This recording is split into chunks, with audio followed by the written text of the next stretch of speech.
அஸ்ஸலாமு அலைக்கும். Good evening. வணக்கம். புயல் கதைக்கிறது கிளியரா கேக்குதா உங்களுக்கு?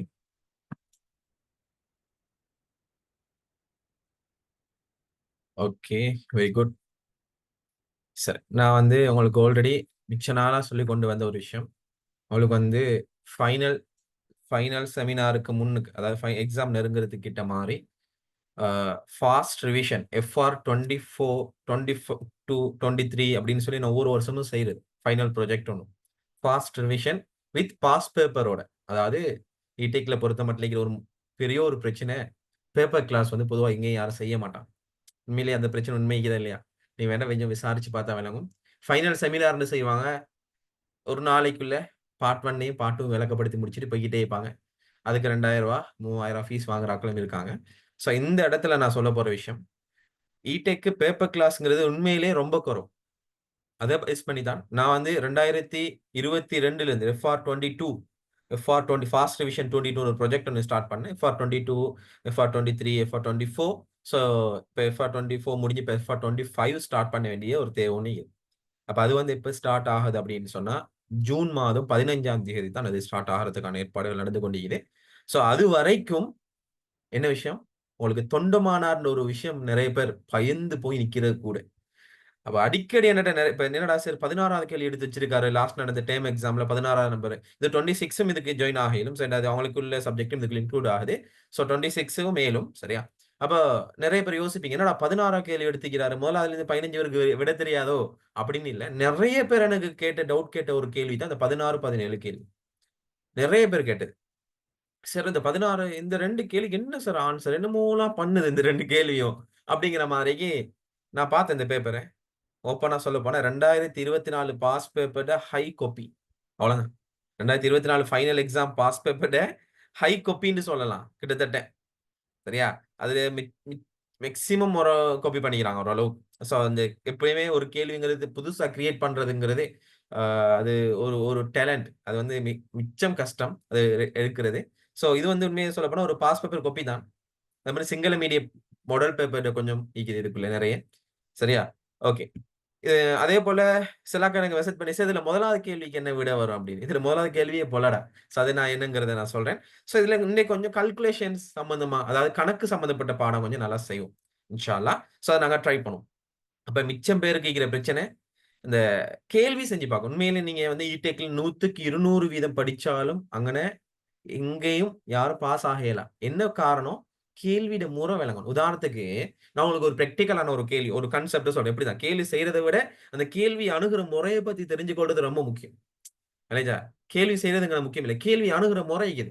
ஏன்னா நம்மளுக்கு தேவை இங்க கேள்வி எல்லா கேள்வியும் செய்றதுக்கு இல்ல. அந்த டைமுக்குள்ள எத்தன கேள்வி செய்யலுமோ அதுதான் ரொம்ப முக்கியம். ஃபார் எக்ஸாம்பிள் உங்களுக்கு சொல்றேன். புரொடக்ஷன் பாடத்த எடுத்து பாருங்க. யூனிட் 8 சரியா? 2025 பேட்ச்க்கு அது முடிஞ்சுது. சோ புரொடக்ஷன் பாடத்த எடுத்து பார்த்தீங்கன்னு சொன்னா, ஃபுல்லா தியரி தான். பயங்கரமா தியரி பார்ட். அதுல கால்குலேஷன் சொன்னா அந்த சின்ன சின்ன கால்குலேஷன்ஸ் வருது இல்லைன்னு இல்ல.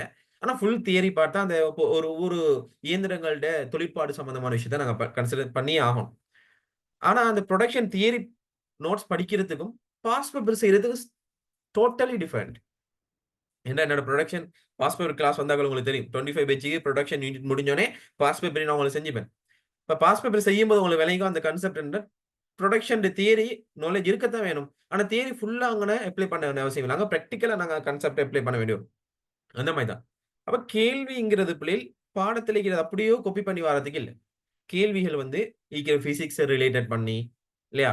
சில சில கணக்கு சம்பந்தப்பட்ட கான்செப்ட்ட இன்க்ளூட் பண்ணப்பட்டு, அது சம்பந்தமான கேள்வி தான் இப்போ ஃபார்வர்ட் பண்ணி கொண்டு போறாங்க. ஏன்னா இடெக்ல இப்போ உங்களுக்கு தெரியும், இன்ஜினியரிங்ன்ற ஒரு லெவலுக்கு கொண்டு போறதால, ஐஇஎஸ்ல அப்ரூவல் குடுத்திக்கிறாங்க. சோ அந்த லெவலுக்கு போறதால அவங்க இப்ப எத பேஸ் பண்றாங்கன்னா, இந்த டெக்னிக்கல் நாலேட்ஜோட புள்ளைகளுக்கு பிசிக்ஸ் எட் ஆகணும். புள்ளைகளுக்கு மேத்தமேட்டிக்ஸ் நாலேட்ஜ் எட் ஆகணும். அப்படின்டா என்ன நடக்குதுண்டா உண்மையிலேயே, எஸ்எஃப்டில இருக்கிற பிசிக்ஸ், மேத்ஸ் இடெக்கோட கம்யூனிகேட் பண்ணப்பட்டு இனி வரும். அப்ப இனி அந்த தியரிங்கிறது மேக்ஸிமம் குறைக்கப்பட்டு போய்க்கணும். உண்மைய பார்க்கும்போது தான் 2015 பாஸ் பேப்பர வச்சு ஒப்பீடு செஞ்சு பார்க்கும்போது, 2024 பாஸ் பேப்பர்ல கணக்கு சம்பந்தப்பட்ட பாடம் கூட. சோ நாங்க அதுக்கு தான் ரெடி ஆகணும். இந்த கேள்வி அந்த 16வது கேள்வி நான் உங்களுக்கு முதல்ல சொல்றேன். இதுல நான் உங்களுக்கு தெரியும் 2024 பாஸ் பேப்பர் இந்த இந்த கேள்வி இந்த கான்செப்ட்ட கொஞ்சம் காட்டுறேன் உங்களுக்கு. 2024 பாஸ் பேப்பர்ல இந்த கேள்விய நான் உங்களுக்கு செஞ்சு நெறைய குரூப்ஸ்ல ஃப்ரீயா போட்டு இப்ப பார்த்தா உங்களுக்கு விளங்கும். இந்த கேள்வியை 2024 இந்த கேள்வி உங்களுக்கு தெரியும். இந்த கேள்வி நல்லா பாருங்க. 2024 வந்து பாஸ் பேப்பர் கேள்விய. இந்த கேள்வி வந்து பிள்ளைகள் 2024 என்ன நடந்த எக்ஸாமுக்கான கேள்வி. சரிதானே? ஓகே. இந்த கேள்விய நான் 2023 பாஸ் பேப்பர் படிச்ச பிள்ளைகளுக்கு நான் குடுத்துட்டேன். இந்த கேள்வி நான் எங்க குடுத்தேன்? 2023 படிச்ச பிள்ளைகளுக்கு இந்த கேள்விய குடுத்துட்டேன். உங்களுக்கு வேணா என்னோட என்னோட என்னோட இத கொஞ்சம் காட்டுறேன். கொஞ்சம் வெயிட் பண்ணுங்க நான் காட்டுறேன். அப்படி இருங்க நான் காட்டுறேன். என்னோட மாடல் பேப்பர் ஒண்ணு காட்டுறேன். சரியா? சரி?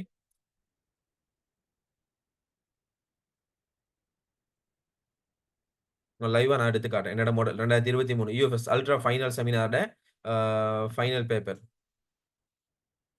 2 பேப்பர் செஞ்சேன். 2 பேப்பர்ல எந்த பேப்பர்ல அந்த கேள்வி இருக்குன்னு தெரியல. சோ இது வந்து நான் 2023 எடுத்த பேப்பர். ஓகே. இதுல இல்ல. அப்ப மத்ததுல தான் இது. கொஞ்சம் பொறுங்க.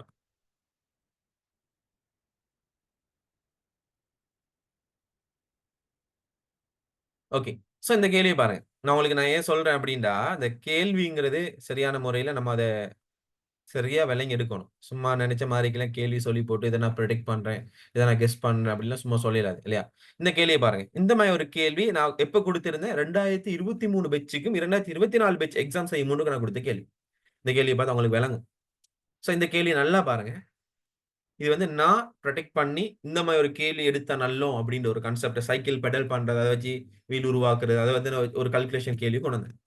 சோ அதே பேட்டர்ன் கேள்விய தான் 2024 ஃபைனல் எக்ஸாம்ல குடுத்திருந்தாங்க. சோ 2024 ஃபைனல் எக்ஸாம்ல இருக்கிற கேள்வி. இந்த கேள்வி நான் செஞ்சுட்டேன்.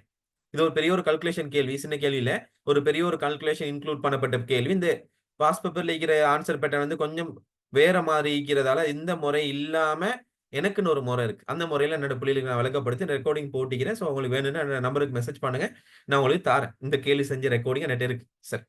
இப்போ இதுல நான் விஷயத்துக்கு வாரேன். இப்ப இந்த கேள்விய நாங்க முதல்ல பார்ப்போம். அப்ப நான் வந்து இந்த இந்த கேள்விய பொறுத்த மட்டில இதுக்கு 2 இது எந்த சப்ஜெக்ட்க்கு இன்க்ளூட் ஆகுதுன்னா, இந்த 16வது கேள்வி நல்லா பாருங்க எல்லாரும். சோ பொறுமையா கவனிங்க. எந்த கான்செப்ட் எடுத்தாலும் பிள்ளைகள் உங்களுக்கு ரொம்ப முக்கியமான ஒரு விஷயம் பொறுமை. இந்த பொறுமை இல்லன்னு சொன்னா, எரும கூட மதிக்காதுங்கிற மாதிரி. சோ நம்ம பொறுமையா முதல்ல இந்த கான்செப்ட்ட எடுக்கணும். சரிதானே? ஓகே. இப்ப கவனிங்க. உதாரணத்துக்கு இந்த கேள்விய நல்லா பாருங்க. 3000 ஆர்பிஎம் உடைய சரியா? 3000 ஆர்பிஎம் உடைய கதியில் சுழலும் நாலடிப்பு இன்ஜின் ஒன்று 4 ஸ்ட்ரோக் இன்ஜின் ஒன்று 1.5 கிலோவாட் 1500 வெட் வலுவை பிறப்பிக்கிறது. சரியா? அதோட முறுக்கம் என்ன? ஓகே. நெறைய பேர் வந்து இது எந்த பேப்பர்ன்னு கேட்கிறீங்க. FWCட போன கிழமை நடந்த பார்ட் 1 MCQ பேப்பர். 2024 எப்போ? ஜூன் அதாவது 4த் டெர்ம் பேப்பர் 2025 பிள்ளைகளுக்கு செஞ்சது. 2025 பிள்ளைகளுக்கு. போன கிழமை நடந்துச்சு இதே. எஸ். தொண்டமானார் பேப்பர். சரிதானே? ஓகே. இந்த கேள்விய நான் சொல்லி தரேன். அப்ப இந்த இடத்துல நம்மளுக்கு விளங்கணும். நம்மளுக்கு தந்த தரவுகள் உங்களுக்கு எந்த கேள்வி தந்தாலும் பிள்ளைகள் நீங்க ட்ரிக்ஸா முதலாவது விஷயம் செய்ய வேணும். இல்லையா? என்ன செய்யணும் முதலாவது நீங்க? இதுல இருக்கிற தரவுகள் என்ன தந்திக்கிறாங்க? என்ன தரவுகள் தந்திக்கிறாங்க? நம்மளுக்கு தெரியும் வந்து நம்மளுக்கு தெரியும் கோண வேகம். கோண வேகம் என்னத்துல தந்திக்கிறாங்க? எண். அப்ப நான் கோண வேகத்த நாங்க 2 முதலாவது விளங்கணும். கோண வேகம்டா என்ன? சுழற்சி கதினா என்ன? சுழற்சி கதி நாங்க 2 அளவுல நாங்க சொல்லிலும். ஒண்ணு ஆர்பிஎம்ல சொல்லிலும். ரெவல்யூஷன் பெர் மினிட்ல சொல்லிலும். அல்லது நாங்க அதே கோண வேகத்தை எண் என்று சொல்லி சுற்றுகள் எண்ணிக்கைங்கன்னு சொல்லி போட்டு நாங்க என்ன சொல்லுவோம்? சாரி. கோண வேகத்தை முதல்ல நாங்க சொல்லிலும் எண்ணுன்னு சொல்லி டிஃபைன் பண்ணவும் இயலும். ஒமேகான்னு சொல்லி நாங்க டிஃபைன் பண்ணவும் இயலும். எண்ணுன்னு டிஃபைன் பண்றத நாங்க என்னன்னு சொல்லுவோம்னு சொன்னா, ஆர்பிஎம்ன்னு சொல்லி சொல்லுவோம். ஒரு நிமிஷத்துக்கு எத்தன சுத்து சுத்துச்சு? ரெவல்யூஷன் பெர் மினிட்ன்னு கன்சிடர் பண்ணுவோம். அதே கோண வேகத்தை நாங்க இன்னொரு முறையில சொல்லலாம். Radian second minus 1. சரியா? இந்த 2 பெருமானங்கள கோண வேகத்தை நாங்க வகைக்கிறோம். உதாரணத்துக்கு நாங்க தூரத்துக்கு மீட்டர்ன்னு சொன்னாலும் அது தூரம் தான். கிலோமீட்டர்ன்னு சொன்னாலும் அது தூரம் தானே. அப்ப தூரத்துக்கு பல அலகுகள் இருக்கும்போது கோண வேகத்துக்கு பல அலகுகள் இருக்கிறதுல தப்பில்லையே தம்பி. இல்லையா? ஏன்னா மீட்டர் செகண்ட் மைனஸ் 1 நாங்க என்னன்னு சொல்லுவோம்? தூரத்து வேகத்தை நாங்க மீட்டர் செகண்ட் மைனஸ் 1ல சொல்ல இயலும். அல்லது கிலோமீட்டர் பெர் ஹவர்ன்னு சொல்ல இயலும். அதே மாதிரி தான் கோண வேகத்தை நாங்க 2 அலகுகள 2 முறையில குறிச்சு காட்ட இயலும். ஒண்ணு எண் என்று சொல்லுவாங்க. எண் என்று சொன்னால் அது ஆர்பிஎம் ரெவல்யூஷன் பெர் மினிட். ஆர்பிஎம்ல தந்தா நாங்க எண்ணுங்கிற அத பெருமானத்த டிஃபைன் பண்ணுவோம். இல்லையா? அதே போல ஒமேகான்னு சொன்னா ரேடியன் செகண்ட் மைனஸ் 1. அப்ப இங்க தந்திக்கிற தரவு என்ன? ஒமேகாவா? சொல்லுங்க பாப்போம். கோண வேகம் தந்திக்கிறாங்க 3000 RPM. Okay, ton. அடுத்து நம்மளுக்கு தெரியும் பவர் என்னது 1.5 கிலோ வெட். என்ன பவர் என்ன தந்திக்கிறாங்க? 1.5 கிலோ வெட். இது விளையிச்சா? கேட்டிக்கிறாங்க, என்ன கேட்டிக்கிறாங்க? முறுக்கம் கேட்டிக்கிறாங்க, டோக் கேட்டிக்கிறாங்க, டோக். என்ன முறுக்கம் என்னன்னு கேட்டிக்கிறாங்க. ஓகே, நம்மளுக்கு தெரியும் பிள்ளைகள், நம்ம முதல்ல அந்த சமன்பாடுகள் எவ்வாறு உருவாகுது, இந்த இந்த கான்செப்ட்ல எப்படி சமன்பாடு அமைக்கப்பட்டிருக்குங்கிறது நாங்க முதல்ல பார்க்கோம். இப்ப நம்மளுக்கு தெரியும் வந்து நம்ம வளமையா செய்யறது என்ன? V சமன் R ஒமேகா. ஒரு ஒரு சில்லிட ஆரை தெரியும், கோண வேகம் தெரியும் சொன்னா அந்த சில்லு நேர்கோட்டு சென்ற வேகத்தை காணலும். அப்ப உண்மையிலே இந்த ஆறுங்கிறது மீட்டர்ல இருக்கணும். தர ஆர் என்ன பெருமானத்துல இருக்கணும்? சொல்லுவோம். நம்மளுக்கு மீட்டர் செகண்ட்ல விட வரும். ஆறுங்கிறது மீட்டர்ல இருக்கணும். கோண வேகங்கிறது என்னத்துல இருக்கணும்? ரேடியன்ல இருக்கணும் பிள்ளைகள். உண்மைக்கு கட்டாயம் ரேடியன்ல இருக்கும். அப்ப 2023ஆம் ஆண்டு பாஸ் பேப்பர்ல 2023ஆம் ஆண்டு வந்த பாஸ் பேப்பர்ல 2022 வந்த பாஸ் பேப்பர் எப்படின்னு சொன்னா வந்து நேரடியாவே ரேடியன்ல தந்தாங்க. நாங்க இந்த சமன்பாடை போட்டு விட எடுத்தோம். 2023 இந்த மாதிரி ஒரு கேள்வி இருக்கும், போய் பாருங்க. இந்த மாதிரி ஒரு உருளையை வச்சு ஒரு வாளியை வச்சு தூக்குற மாதிரி ஒரு ஒரு பொருளை ஒரு வாளியை காட்டி ஒரு பொருளை தூக்குறோம். இந்த மாதிரி கேள்வி நான் செஞ்சு உங்களுக்கு போடுவேன். ஒரு மோட்டரோட கனெக்ட் பண்ணி ஒரு தண்டால கனெக்ட் பண்ணி மோட்டர் இதுங்கால சுருளி பட்சி இது கனெக்ட் பண்ணி இப்படிலாம் ஒரு பெரிய ஒரு கேள்வி ஒன்று இருக்கும். ஐ திங்க் போய் பாருங்க. இந்த கேள்வி நான் செஞ்சு உங்களுக்கு போட்டிருந்தேன். சரியா? அது வந்து நேரடியா ரேடியனை தந்தாங்க. மீட்டரை நம்ம வச்சு செஞ்சு என்ன செஞ்சோம்? இந்த மீட்டர் செகண்ட் மைனஸ் ஒன்ன காணும். கோண வேகம் தந்தாங்க, ஆரை தந்தாங்க. 2023 பாஸ் பேப்பர்ல போய் பாருங்க. கொஞ்சம் பெரட்டி பாருங்க. கையில பாஸ் பேப்பர் எடுத்து பெரட்டுங்க. 2023 பாஸ் பேப்பர்ல போய் பாருங்க. எப்படி அந்த கேள்வி வந்துச்சுன்னு சொன்னா வந்து ஆர்பிஎம்ல தந்தாங்க, மீட்டர் தந்தாங்க.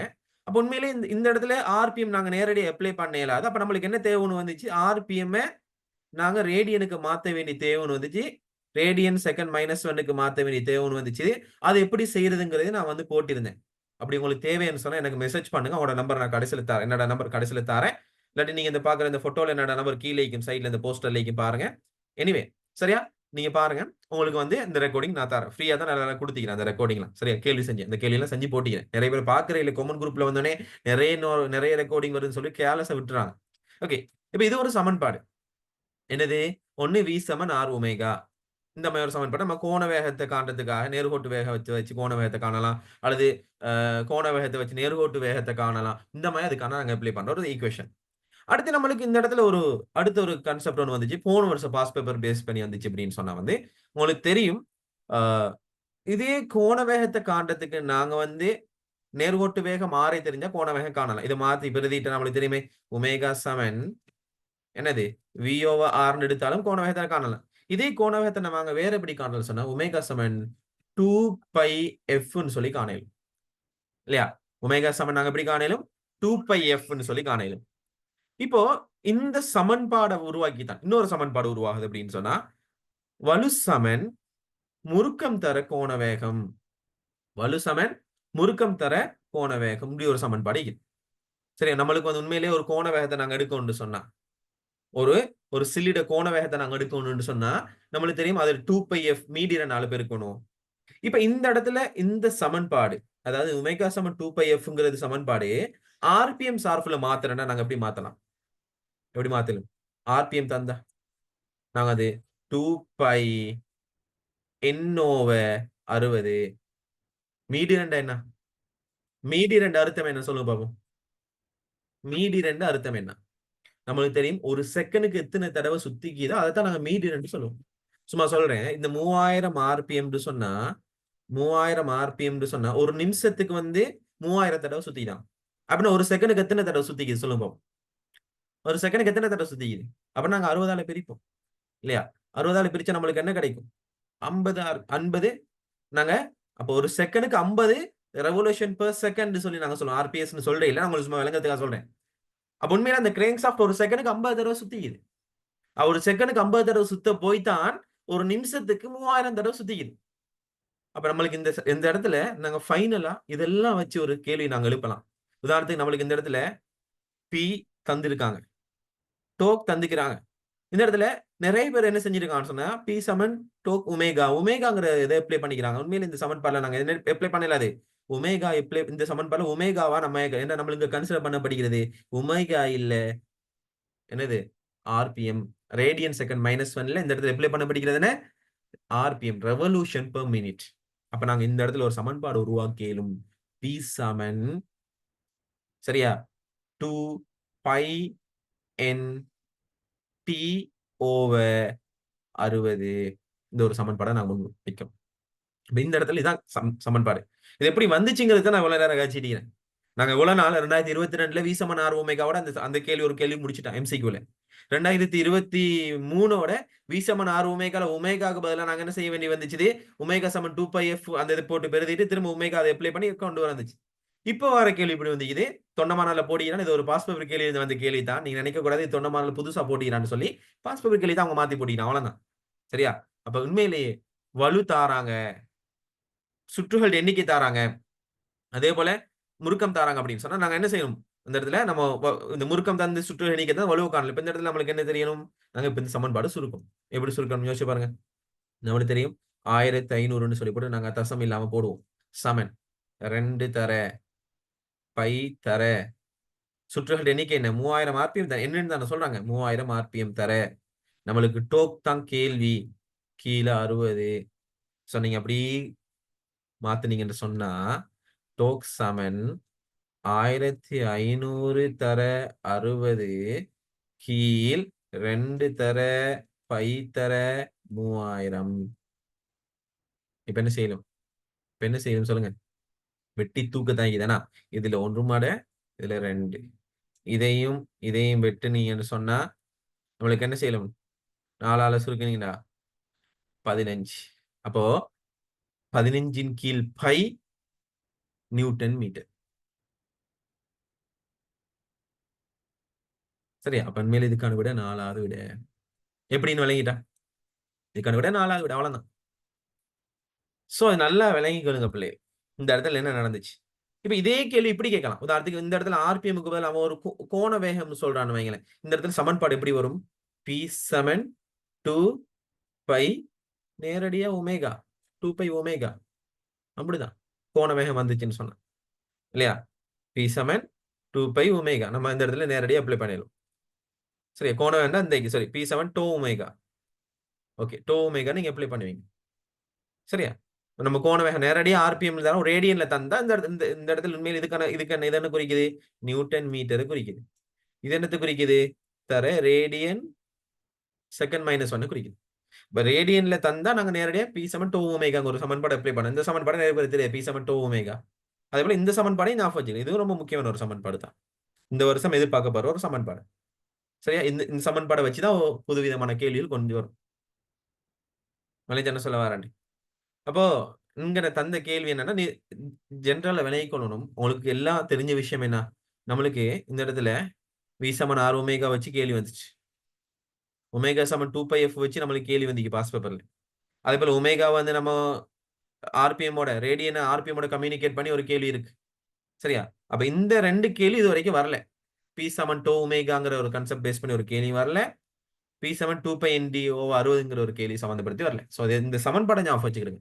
எப்படி கேட்பான்? இன்ஜினை பேஸ் பண்ணி தான் கேட்பான். ஒரு இன்ஜின் கிரேங்க் சாஃப்ட் வந்து இத்தனை கோண வேகத்துல சுத்து 3000 ஆர்பிஎம்ல சுத்துது. அப்ப அதுல இன்ஜினால பிறப்பிக்க வலு தராம நேரடி என்னத்தை கேட்பான்?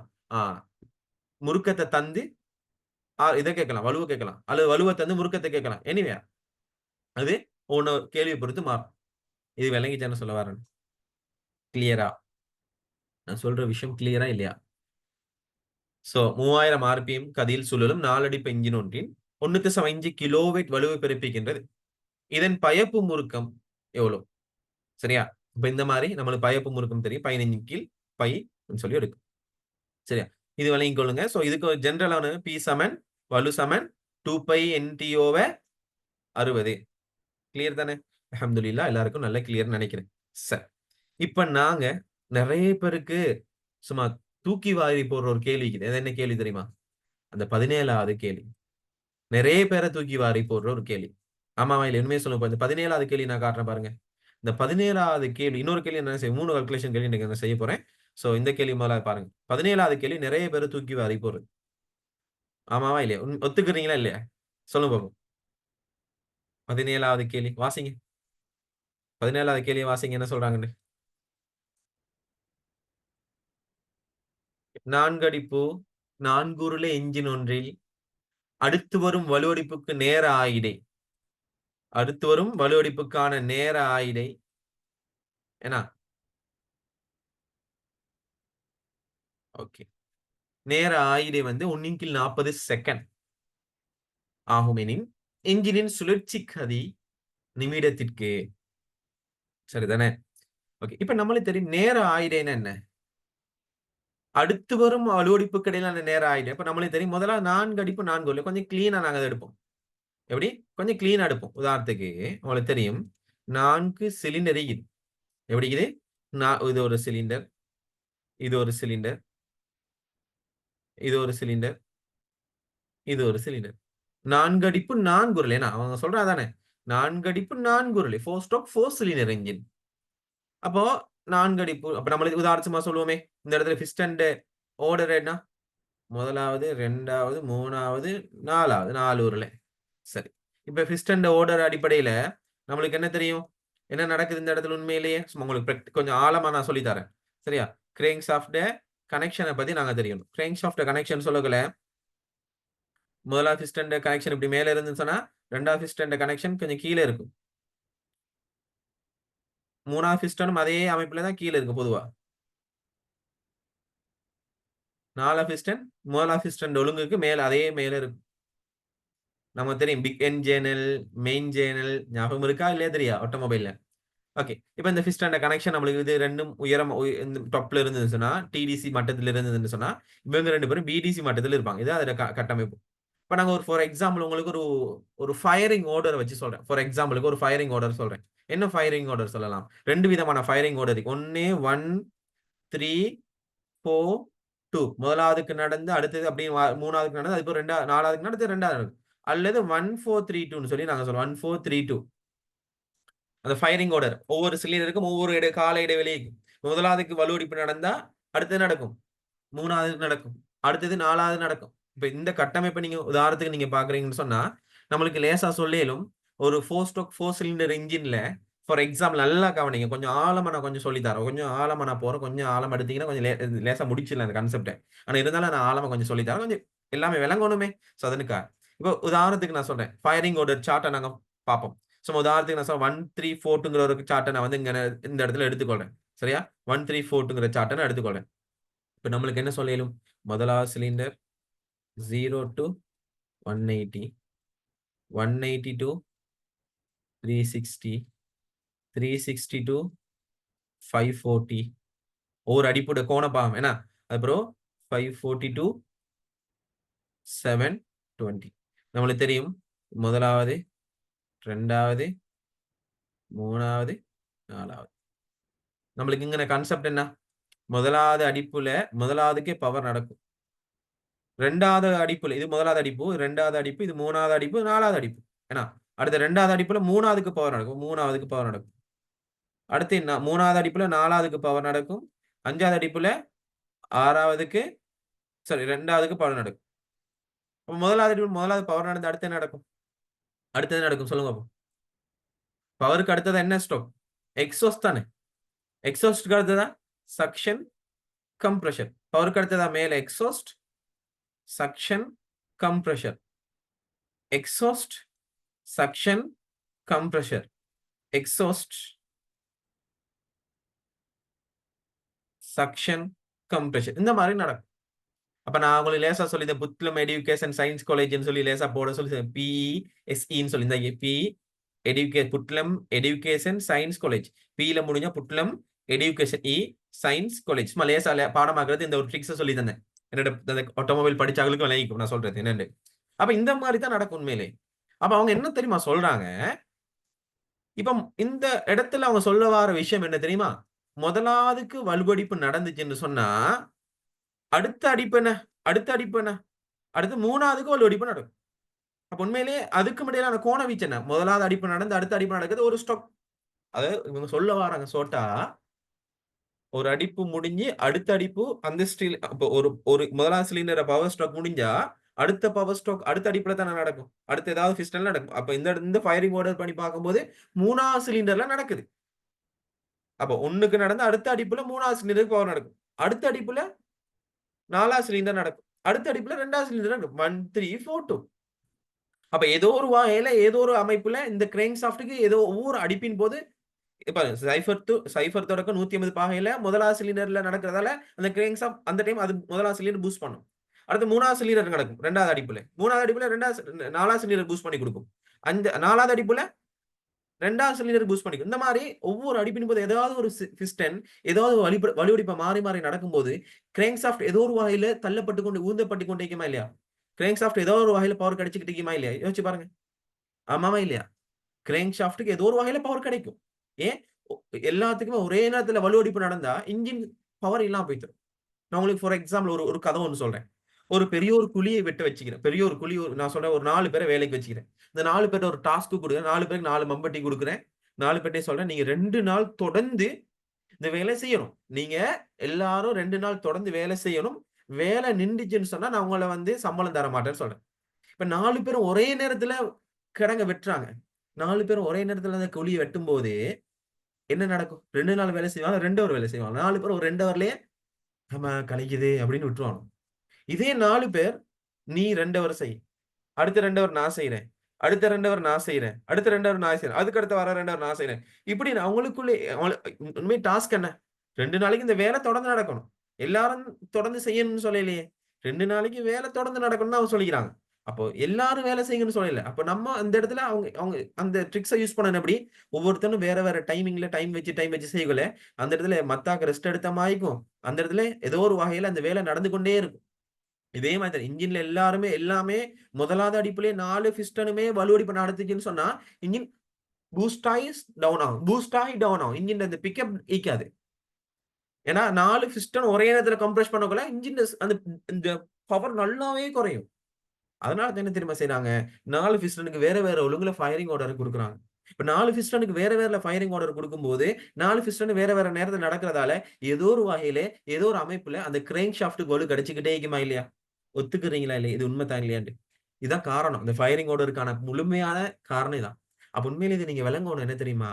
0 தொடக்கம் 180 பாகை 1வது சிலிண்டர்ல நடக்குதுன்னு சொன்னா, 180 தொடக்கம் 320 பாகை வரக்குள்ள 3வது சிலிண்டர்ல நடக்குது.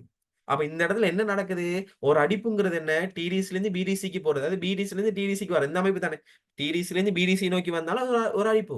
அல்லது பிடிசிலேருந்து டிடிசி நோக்கி போனாலும் அது ஒரு அடிப்பு. ஒரு அடிப்பின் போது என்ன நடக்கும்? 180 பிஸ்டன் கிராங்க் ஷாஃப்ட் சுத்தும். ஒரு அடிப்பின் போது 180 சுத்தும். அதனால தான் 4 அடிப்பின் போது 4 அடிப்பின் போது இந்த இடத்துல நாங்க ஒரு அடிப்புக்கு 180 சொன்னா 4 அடிப்புக்கு மொத்தமா கிராங்க் ஷாஃப்ட் 2 சுத்து சுத்தும். அப்ப 4 அடிப்புக்கு ஒரு முறை வலுவடிப்பு கிடைக்குமா இல்லையா? 4 அடிப்புக்கு ஒரு முறை வலுவடிப்பு கிடைச்சுக்கிட்டே இது விளங்கிட்டீங்களா? ஏதோ ஒரு வகையில 4 அடிப்புக்கு ஒரு முறை வலுவடிப்பு கிடைக்கும். அப்ப 2 சுத்துக்கு ஒரு முறை வலுவடிப்பு உருவாகுது. அந்த வலுவடிப்பு உருவாக்குறதுக்கு நம்மளுக்கு 3 ஃபங்ஷன் தேவை. ஒண்ணு உள்ளீட்டு நடக்கணும், நெருக்கல் நடக்கும். அதுக்கப்புறம் தான் அதுக்கப்புறம் எக்ஸாஸ்ட். திரும்ப inlet compressor power exhaust, inlet compressor power எக்ஸாஸ்ட்ன்னு அந்த ஃப்ளோ லைன் போய்க்கிட்டே இருக்கும். வந்தான், செத்தான், கொண்டா, ரிப்பீட், வந்தான், செத்தான், கொண்டா, ரிப்பீட்ங்கிற மாரி மாநாடு படத்துல சொல்ற மாரி அது திரும்ப, திரும்ப, திரும்ப நடந்துகிட்டே இருக்கணும். அப்ப இந்த இடத்துல நீங்க யோசிக்க வேண்டிய விஷயம், ஒரு அடிப்பு நடந்து, அடுத்த பிஸ்டனுக்கு இன்னொரு அடிப்பு நடக்கணும்னு சொன்னா, அரை சுத்து சுத்தணும். ஆமாவா இல்லையா? அரை சுத்து சுத்தணுமா இல்லையா? இது விளங்கிட்டா?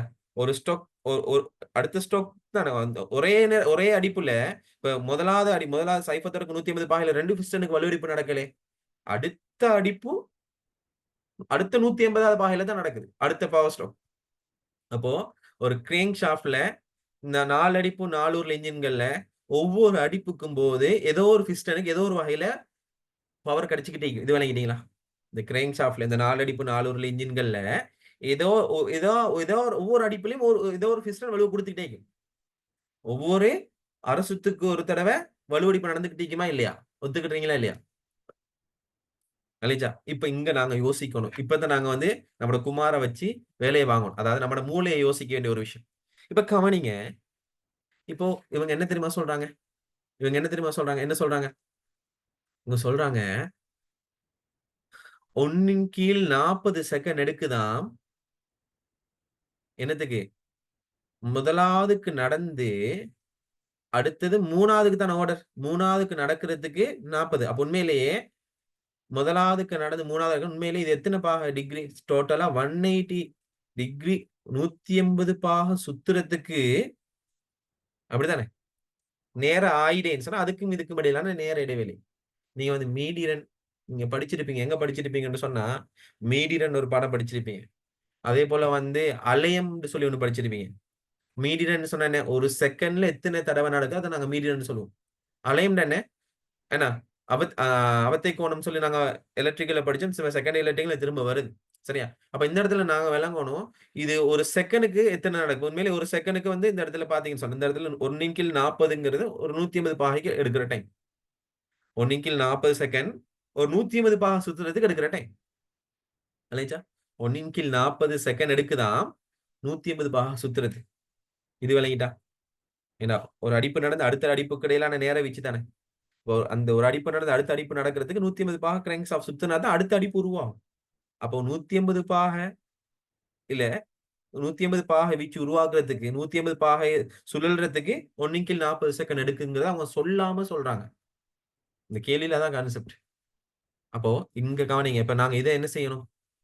இத நாங்க வந்து என்ன செய்யணும்னு சொன்னா 60ஆல நாங்க வந்து இத 2ஆல பெருக்குனா ஒரு சுத்துக்கான நேரம் கிடைக்கும். உண்மையிலேயே 1/40 நாங்க சுருக்குனா நம்மளுக்கு என்ன கிடைக்கும்? 0.025 செகண்ட். ஷார்ட்டா சொல்லப்போனா, உண்மையிலே ஒரு அடிப்பு நடக்கிறதுக்கு எடுக்கிற நேரம் 0.025 செகண்ட். ஒரு அடிப்புங்கிறது எத்தனை பாக கோணப்பெருமானம்? 180 பாக கோணப்பெருமானம். அப்போ இத நாங்க 2ஆல பெருக்குவோமா? 0.025 தர 2 சோ நம்மளுக்கு 0.05 செகண்ட் எடுக்குது. டோட்டலா நம்மளுக்கு என்ன? 0.05 செகண்ட் எடுக்குது. நம்மளுக்கு 370 பாக சுத்துறதுக்கு. விளங்கிச்சா? கிளியரா? ஓகே. அப்போ ஒரு ஒரு 180 சுத்துறதுக்கு எடுக்கிறதுக்கு நேரம்.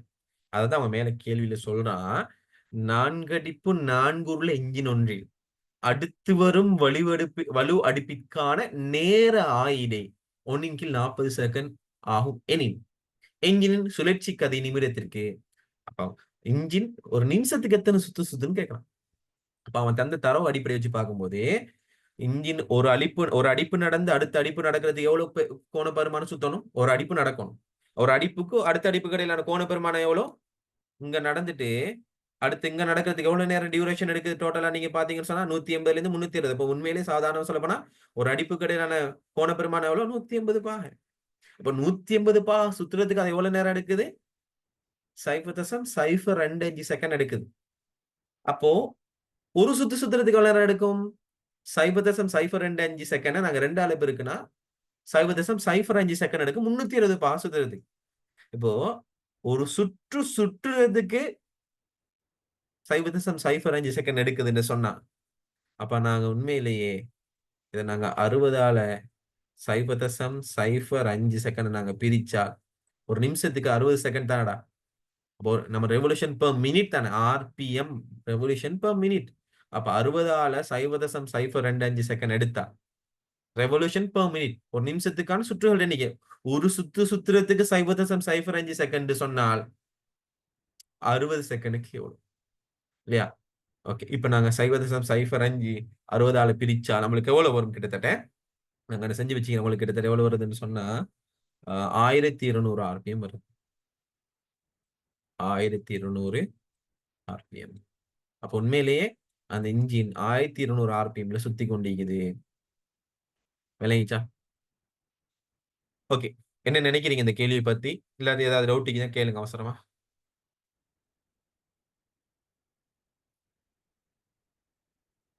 தொண்டமானார் பேப்பர் அடிச்சான் பேப்பர்ங்கிறத நான் ப்ரூஃப் பண்றதுக்கு ஒரு கேள்வி வச்சிருக்கிறேன். நான் காட்டுறேன். வெயிட் பண்ணி இருந்து பாருங்க. அடுத்த கேள்வி. அப்படி காப்பி பண்ணி போட்டிக்கிறாங்க. ஆன்சர் பேட்டர்னை மாத்தாம அந்த கேஸ் ஒண்ணு நான் காட்டுறேன். அதாவது காப்பி பண்றது தப்பு இல்ல. அது ஏன் அது பாஸ் பேப்பர் அப்படியே கொஞ்சம் நம்பரை சரி மாத்தி போடலாம் தானே. சோ அந்த மாதிரி நிலப்பாடு.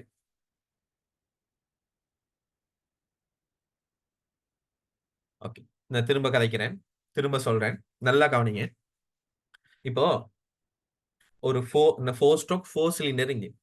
அவங்க என்ன சொல்றாங்கன்னு சொன்னா ஒரு அடிப்பு நடந்து அடுத்த அடிப்பு நடக்கிறதுக்கு இடையிலான அந்த டைம் டியூரேஷன். காலம்ப சாப்பிட்டு பால் சாப்பிடுறதுக்கு இடையிலான எவ்வளவு நேரம் போகுது? 4 ஹவர் போகும் அப்படின்டா.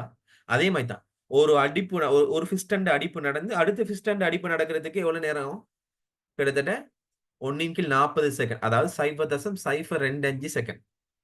0.025 செகண்ட் எடுக்குதான் ஒரு அடிப்பு நடந்து அடுத்த அடிப்பு எடுக்கிறதுக்கு. அப்ப 4 ஸ்ட்ரோக் 4 சிலிண்டர் பார்க்கும்போது நம்மளுக்கு தெரியும் அதுல ஃபயரிங் ஆர்டர்னு ஒண்ணு 1342 அல்லது 1432 ஏதாவது ஒரு ஃபயரிங் ஆர்டர் இருக்கு. அப்போ ஒரு அடிப்பு நடந்து அடுத்த அடிப்பு நடக்கிறதுன்னு சொன்னா 4 சிலிண்டர் எல்லாத்துக்குமே ஒரே நேரத்துல வலுவடிப்பு நடக்குமா? இல்ல. ஒவ்வொரு சிலிண்டருக்கும் வேற வேற நேரங்கள்ல வலுவடிப்பு நடக்கும். ஒவ்வொரு சிலிண்டருக்கும் வேற வேற நேரங்கள்ல வலுவடிப்பு நடக்கும். அப்போ ஒவ்வொரு சிலிண்டருக்கும் வேற வேற நேரங்கள்ல வலுவடிப்பு நடக்கும்போது அப்ப நம்மளுக்கு தெரியும் அந்த ஒரு சிலிண்டருக்கு நடந்து அடுத்த சிலிண்டருக்கு நடக்கிறதுக்கான நேரம் தான் அவன் தந்திக்கிறான். அப்ப ஒரு சிலிண்டருக்கு நடந்து அடுத்த சிலிண்டருக்கு அடுத்ததுக்கு நடத்துக்கான நேர இடைவெளியே நம்மளுக்கு தெரியும் எவ்வளவு நேரம் எடுக்கும். அப்ப உண்மையிலேயே அவன் 0.02 செகண்ட் தான் வைக்கிறான். அப்ப அது எவ்வளவு டியூரேஷன் நடக்குது? 150 பாக டியூரேஷன் அது நடக்குது. ஏன்னா 4 அடிப்புல முதலாவது அடிப்பு 0.150 பாக இதுல வந்து முதலாவது பிஸ்டனுக்கு நடக்குது. 150 320 பாக நடக்கக்குள்ள மூணாவது பிஸ்டனுக்கு நடக்குது. 320 540 பாக அந்த இடைவெளிக்குள்ள 4வது பிஸ்டனுக்கு நடக்குது. 540 இருந்து 720 பாக வரக்குள்ள 2வது பிஸ்டன் இருக்கு. 1342ங்கிற ஆர்டரை பேஸ் பண்ணி பார்த்தா அது 1432 பார்த்தா அந்த ஆர்டர் முன்னுக்கு பின்னுக்கு மாறும். அவ்வளவுதான். ஆனா இதுல இருந்து முழுமையா நாங்க சோர்ட் அவுட்டா வழங்க வேண்டிய விஷயம் என்ன? ஒரு அடிப்பு நடந்து அடுத்த அடிப்பு நடக்கிறதுக்கு 0.025 செகண்ட் எடுக்குது. அப்போ ஒரு அடிப்புக்கும் அடிப்புக்கும் இடையிலான கோண பெருமான வித்தியாசம் எவ்வளவு வித்தியாசம்? 150 பாக தானே. அதாவது அரை சுத்து. சரியா? அலைஞ்சு என்ன சொல்ல வரேன்னு அரை சுத்து. அப்போ அரை சுத்துறதுக்கு அவங்க எடுக்கிற டைம் தான் 0.025 செகண்ட். 0.025 1/40 1 40ஆல பிரிங்க பாப்பா. 1 40ஆல பிரிச்சா அதுதானே. அவங்க வந்து பின்னத்துல தான் ஏன்னா வந்து முழு பெருமானத்துல எடுத்துக்கிறான். அவ்வளவுதான். நினைச்சா 1/40 செகண்ட் அது பின்னத்துல தான் நிக்கிறாங்க. அதான் நான் முழு பெருமானத்துல எடுத்துக்கிறேன். ஒன்னு கால்குலேட்டர் 1 பிரித்தல் அடையாளம் 40ன்னு போடுங்க. அப்பதானே 0.025 விட வரும். சரியா? அப்ப இதுல இருந்து விளங்க வேண்டிய விஷயம் இந்த ஃபயரிங் ஆர்டர் முதலாவது விளங்கணும் யாராயிருந்தான். இந்த ஃபயரிங் ஆர்டர் விளங்காம நீ என்னத்தான் பிசிக்ஸ் நாலேஜ் வச்சிருந்தாலும் உனக்கு இது செய்ய இயலாது. இல்லையா? ஃபயரிங் ஆர்டர் என்ன? உங்களுக்கு தெரியும் ஃபயரிங் ஆர்டர் எரிபற்றல் ஒழுங்கு 1342 அல்லது 1432ங்கிற ஃபயரிங் ஆர்டர் தெரியும். குட்லம் எஜுகேஷன் சயின்ஸ் காலேஜ் நான் லேசா சொல்லி தெரிஞ்சுக்கிறேன். உங்களுக்கு இந்த கான்செப்ட் பார்த்தா உங்களுக்கு விளங்கும் நல்லாவே. முதலாவது இதுக்கு என்னது? முதலாவது அடிப்புல அதாவது 0.150 பாகையில முதலாவதுக்கு நடந்தா அந்த முதலாவது நடந்து முடிஞ்சு அடுத்தது என்ன? எக்ஸோஸ்ட். அடுத்தது சக்ஷன். அடுத்தது கம்ப்ரஷர். திரும்ப அடுத்தது பவர். இந்த மாதிரி நடக்கும். இது முதலாவது பிஸ்டன் ஆர்டர்ல அமைப்பு. இவர் நடக்கிற என்ன? பவர், எக்ஸோஸ்ட், கம்ப்ரஷர், சரி சக்ஷன், கம்ப்ரஷர். இந்த ஆர்டர்ல நடக்கும். சரிதானே? ஓகே. ஓகேயா? அப்ப இந்த இடத்துல அதே மாதிரி தான் இவருக்கு முதலாவது அடிப்புல பவர் நடக்கும்போது இவருக்கு நடக்கும். இவருக்கு எக்ஸோஸ்ட் தான் நடக்கும். அடுத்து இவருக்கு சக்ஷன் நடக்கும். இதுக்கு கம்ப்ரஷர் நடக்கும். அதுக்கப்புறம் பவர் நடக்கும். அடுத்து இவருக்கு கம்ப்ரஷர் நடக்கும், பவர் நடக்கும், எக்ஸோஸ்ட் நடக்கும், சக்ஷன் நடக்கும். அடுத்து சக்ஷன் உறிஞ்சலுக்கு போற நெருக்கல், நெருக்கலுக்கு போற வலுவடிப்பு, வலுவடிப்புக்கு போற வெளியேற்றல் அடிப்பு. அப்ப இந்த கான்செப்ட்ல நீங்க பார்க்கும்போது நம்மளுக்கு இவருக்கு முதலாவதுல நடக்கும்போது இவருக்கு 3 அடுத்து 1 3 4ஆவதுக்கு அடுத்து 2ஆவதுக்கு. அப்ப முதலாவது முடிய அடுத்தது 3ஆவதுக்கு தான் நடக்குது. இந்த 1342 ஆர்டர் பேஸ் பண்ணி பார்க்கல. ஒவ்வொரு ஃபயரிங் ஆர்டர் இது 134 1432 ரெண்டு ஆர்டர் இது. 4 சிலிண்டரை பொறுத்த மட்டும் 4 உருளையை பொறுத்த மட்டும் 2 ஆர்டர் இது. 134 அல்லது 1432. சரிதானே? இப்ப இங்க கவனிங்க. அப்ப முதலாவதுக்கு நடந்து அடுத்த 150 பாகைக்கு போறது மூணாவதுக்கு நடக்கும். அடுத்த 150 பாகைக்கு போறோம் 4ஆவதுக்கு நடக்கும். அடுத்த 180 பாகைக்கு போறோம் 2ஆவதுக்கு நடக்கும். அதான் 1342. அப்போ முதலாவதுக்கு நடந்து 2ஆவது நடக்கிறதுக்கு இடையிலான இடைவெளி நேரம் எவ்வளவா? நேரம் ஆயிடுனா அதுக்கு இடைப்பட்ட நேரம் எவ்வளவா? 1/40 செகண்ட். அதாவது 1/40 செகண்ட் சொன்னா 0.025 செகண்ட். அதாவது 180 பாக சுத்துறதுக்கு 0.025 செகண்ட் எடுக்குது. சரியா? 180 பாக சுத்துறதுக்கு 0.025 செகண்ட் எடுக்குது. அப்ப 360 ஒரு சுத்துறதுக்கு எவ்வளவு நேரம் எடுக்குது? அப்ப 180க்கு தான் 0.025 செகண்ட் சொன்னா அப்ப நாங்க அதை 2ஆல பெருக்கணும். 320 பாக சுத்துறதுக்கான நேரம் எடுக்குமா எவ்வளவு கண்டுபிடிக்கல மேலதான். அப்ப 0.025 நாங்க என்னத்தால பெருக்கணும்? 2ஆல பெருக்கிறதால நம்மளுக்கு என்ன கிடைக்குது? ஒரு முழு சுற்று சுற்றுறதுக்கான நேரம் கிடைக்கும். அப்போ ஒரு முழு சுத்து சுத்துறதுக்கு 0.05 செகண்ட் எடுக்குது. இல்லைதானே? ஒரு முழு சுத்து சுத்துறதுக்கு 0.05 செகண்ட் எடுக்குது. இல்லைதானே? அப்போ 0.05 செகண்ட் எடுக்குது என்னத்துக்கு? ஒரு முழு சுற்று சுற்றுறதுக்கு அப்படின்னு சொன்னா. இல்லையா? அப்படின்டா, ஒரு நிமிஷத்துக்கு எத்தனை சுத்து சுத்துன்னு காண்னா, ஒரு முழு சுற்று சுற்றுறதுக்கு 0.05ன்னு சொன்னா, ஒரு நிமிஷத்துக்கு இல்ல. ஒரு நிமிஷம்னு சொன்னா 60 செகண்ட் தானே. அப்ப 60ஆல நாங்க பிரிக்கும்போது, ஏன் 60ஆல பிரிக்கிறோம்னா, ஒரு நிமிஷம் ரெவல்யூஷன் பெர் மினிட். மினிட் இங்க பாருங்க மினிட்ஸ். மினிட்ஸ்ன்னு சொன்னா என்னது? ஒரு மினிட்ங்கிறது 60 செகண்ட் தானே பிள்ளைகள். அப்போ உண்மையிலே இவங்க சொல்றாங்க, ஒரு சுத்து சுத்துறதுக்கு 0.05 செகண்ட் சொன்னா, 60 சுத்து சுத்துறதுக்கு எவ்வளவு? அலைத்தன சொல்ல வரேன். அப்ப 60 நாங்க 0.05ஆல பிரிச்சீங்கன்னு சொன்னா 1200 ஆர்பிஎம் வரும். அலைச்சா சரியா? அலைத்தன சொல்ல வரேன். 60 செகண்ட் கீழ 60 செகண்ட் தர ஆர்பிஎம். சோ நம்மளுக்கு ஒரு உண்மைய சொல்லப்போனா அலைத்தா இப்போ உதாரணத்துக்கு ஒரு சுத்து சுத்துறதுக்கு தானே 0.05 செகண்ட் எடுக்குது. அலைத்தன சொல்ல வரேன். அத நாங்க வந்து 60ஆல பிரிக்கும்போது ஒரு நிமிஷத்துக்கு எத்தன சுத்து சுத்துது? இல்லையா? நீங்க வந்து உங்களுக்கு தெரியும். மீடியன் F சமன் 1/T இந்த ஒரு சமன்பாடு படிச்சிருப்பீங்க. T சமன் 1/F ஒரு சமன்பாடு படிச்சிருப்பீங்க. இல்லையா? ஞாபகம் இருக்கா தெரியல. மீடியனும் அலைவு காலம் சொல்லி மீடியன்டா என்ன? ஒரு ஒரு செகண்டுக்கு எத்தன மீடியன்? இப்ப இலங்கையை பொறுத்தமட்டில் இலங்கை மின்சார சபையில 50 ஹெர்ட்ஸ்ன்னு சொல்லுவோம். ஒரு செகண்டுக்கு அந்த 50 அலைவுகள் உருவாக்கும். அலைவு காலம் என்னன்னா, ஒரு அலைவு எடுக்கிறதுக்கான நேரம். குறுக்கு பெருக்க மாட்டேன். அதேதான். இந்த இடத்துல அவங்க சொல்றாங்க, ஒரு சுத்து சுத்துறதுக்கு தான் 0.05 செகண்ட் ஆகும். அப்ப 60 செகண்டுக்குள்ள எத்தன சுத்து சுத்தும்? அப்படின்னா ஒரு நிமிஷம். 60 செகண்ட்னா ஒரு நிமிஷம். அவன் கேட்ட கேள்வி என்ன? ஒரு நிமிஷத்துக்கு எத்தன சுத்து சுத்துன்னு தான் கேட்கிறான். இங்க நம்ம கண்டுபிடிச்சு என்னது? ஒரு செகண்டுக்கு எத்தன சுத்து சுத்துதுன்னு தான். ஒரு செகண்டுக்கு 0. அதான் சாரி 0.05 செகண்ட் எடுக்குது ஒரு சுத்து சுத்துறதுக்கு அப்படின்னா 60ஆல பிரிச்சா நம்மளுக்கு அதுக்கான ஒரு ஒரு நிமிஷத்துக்கான சுற்றுகள் எண்ணிக்கை கிடைக்கும். விளங்கிச்சு தானே? கிளியரா இல்லையா? சரி. ஓகே. சோ இத நீங்க நோட் பண்ணிக்கிடுங்க கட்டாயம். சரியா? ஓகே. அடுத்த ஒரு கேள்வி. நான் வந்து எல்லா கேள்வியும் இந்த கால்குலேஷன் சம்மந்தப்பட்ட கேள்வி தான் கொஞ்சம் செய்வோம்னு வந்தேன். நான் அடுத்தடுத்த கிளாஸ்ல கொஞ்சம் பேப்பர கொஞ்சம் ஸ்ட்ரக்சரைஸ் பண்ணிட்டு, சரியா? அமைச்சுட்டு நான் இன்ஷா அல்லாஹ் உங்களுக்கு ஏற்பாடு பண்ணி தரேன் இன்ஷா அல்லாஹ். ஸோ நாங்க இப்போ இன்னொரு கேள்வி ஒண்ணு காட்டணும் உங்களுக்கு. பாஸ்ட் பேப்பர் கேள்வி அப்படியே போட்டிக்கிறாங்க. அந்த கேள்வி கொஞ்சம் காட்டுறேன். பாஸ்ட் பேப்பர் கேள்வி அப்படி மாத்தி விடையே இல்லாம ஒரு கேள்வி போட்டு வச்சுக்கிறான். சம்மந்தமே இல்லாம. ஓகே. இந்த கேள்வி தான். இந்த கேள்வி வந்து உங்களுக்கு நான் இப்ப காட்டுறேன் பாஸ்ட் பேப்பர்ல. சரியா? இந்த கேள்வி உங்களுக்கு நான் பாஸ்ட் பேப்பர்ல காட்டுறேன். சரி. இந்த கேள்வி பாருங்க.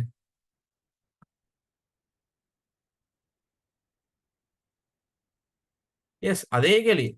அவங்க விடைய மாத்தாம கேள்விய 40, 45, 40ன்னு மாத்தி வச்சுக்கிறான். அந்த கேள்வி நான் உங்களுக்கு செஞ்சாலே போதும். அந்த கேள்வி நான் ஏன் செய்ய?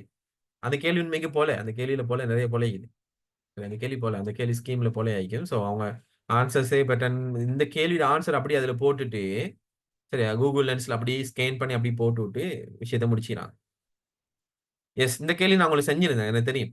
இந்த கேள்வி நான் உங்களுக்கு செஞ்சேன். இருந்தாலும் சொல்லி தரேன். இருந்தாலும் பரவாயில்ல. என்ன செய்ய? இந்த கேள்வி நான் ஆல்ரெடி செஞ்சுட்டேன்.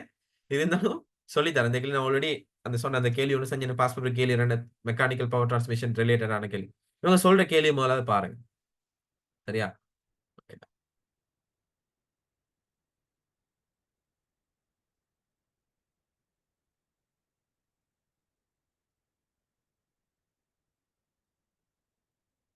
ஓகே. என்னது? இப்ப இவங்க சொல்றாங்க, ஒரு திருகாணிய இல்லையா? ஒரு ஒரு ஆணிய, ஒரு சுரையாணி, ஒரு அச்சாணிய என்ன செய்றாங்களாம்? கிட்டத்தட்ட 15 சென்டிமீட்டர் அளவு சாவிய பயன்படுத்தி 15 சென்டிமீட்டர் அளவுடைய ஒரு சாவிய பயன்படுத்தி என்ன செய்றாங்க? இருக்குறாங்க. 15 சென்டிமீட்டர் ஒரு சாவிய பயன்படுத்தி என்ன செய்றாங்க? இருக்குறாங்களாம். அப்ப அந்த இடத்துல அந்த சாவி இருக்கும்போது அதுக்கு எடுக்கப்பட்ட வழங்கப்பட்ட விசை எவ்வளோங்கிறத அவங்க தாராங்க. உதாரணத்துக்கு இந்த இடத்துல 15 சென்டிமீட்டர். இந்த இடத்துல அவங்க எவ்வளவு விசை கொடுக்குறாங்கன்னா 100 நியூட்டன் கொடுக்குறாங்க. அந்த கேள்வி நம்ம முதல்ல வாசி கேள்வி வாசிக்கிறதுக்குன்னு ஒரு முறை. சரியா? அச்சாணி ஒன்றை இறுக்குவதற்கு 15 சென்டிமீட்டர் நீளமான கைப்பிடியை கொண்ட முறுக்களியை பயன்படுத்த போவது. முறுக்களின் என்ன? டோக்ரிஞ்ச். நம்ம பிஸ்டன் ஆணி இருக்கும், டோக்ரிஞ்ச் என்கிட்ட இருக்கு. கிட்டத்தட்ட அது 50,000 60,000 அதுல அந்த சாவியோட விலை மட்டும். சரியா? டோக்ரிஞ்ச். இங்கிலாந்து, மேட் இன் இங்கிலாந்து தான் வச்சிருக்கேன் நான். ஸோ அந்த வேலை அவ்வளோ வேலை அது. சரி, அந்த டோக்ரிஞ்ச். சரி, இங்க இருக்கிற நார்மல்ல 2000 3000 ஐக்கிது தான் இல்லைன்னு நான் வச்சுக்கிறது நல்லது. ஓகே. அப்போ 15 சென்டிமீட்டர் நீங்க பிராக்டிகல் வரும்போது இன்ஷால்லா நான் உங்களோட கையில தரும். நீங்க எல்லாமே பிராக்டிகல் பிஸ்டன் இறுக்கி பார்ப்பீங்க. சரி. அச்சாணி ஒன்றை இறுக்குவதற்கு 15 சென்டிமீட்டர் நீளமான கைப்பிடியை கொண்ட முறுக்களியை பயன்படுத்தி கைப்பிடி நுனியில 100 நியூட்டன் ஃபோர்ஸ கொடுக்குறாங்க. ஓகே. பிரயோகிக்க வேண்டியுள்ளது. இதற்கு 45 சென்டிமீட்டர் அதே ஆணி இருக்கிறதுக்கு 45 சென்டிமீட்டர் ஏன்னா 45 சென்டிமீட்டர் நாங்க ஒரு கோலை பயன்படுத்தினா எவ்வளோ விசை வழங்கணும் அவங்களோட கேள்வி. நம்மளுக்கு தெரியும் 15 சென்டிமீட்டருக்கு எப்படி எவ்வளோ, 45 சென்டிமீட்டருக்கு எவ்வளோன்னு சொல்லி பார்க்கணும். நினைச்சா இது எப்படி பார்க்கலும்? எப்படி பார்க்கலும் சொல்லுங்க. நம்மளுக்கு தெரியும் 2 முறுக்கமும் சமன் தாடா. முறுக்கம் சமன் விசை தர தூரம். இப்ப நாங்க இதை எடுக்கலும் முறுக்கம் ஒன்று. இப்ப நாங்க அந்த இடத்துல எடுக்கலும் எப்படி? அப்ப நாங்க வந்து இந்த சாவியினூடாக ஒரு கவர் டோ 1 எடுப்போம். இதை நாங்க எடுப்போம் டோ 2 எடுப்போம். அப்ப நாங்க இந்த இடத்துல சமன்பாடு பிரதியிடலும் டோ 1 ஈக்குவல் டோ 2. ஏன்னா ரெண்டுமே ஒரு ஆணியை தான் இருக்க போகுது. ரெண்டுக்குமே சமனான முறுக்கம் தான் தேவை.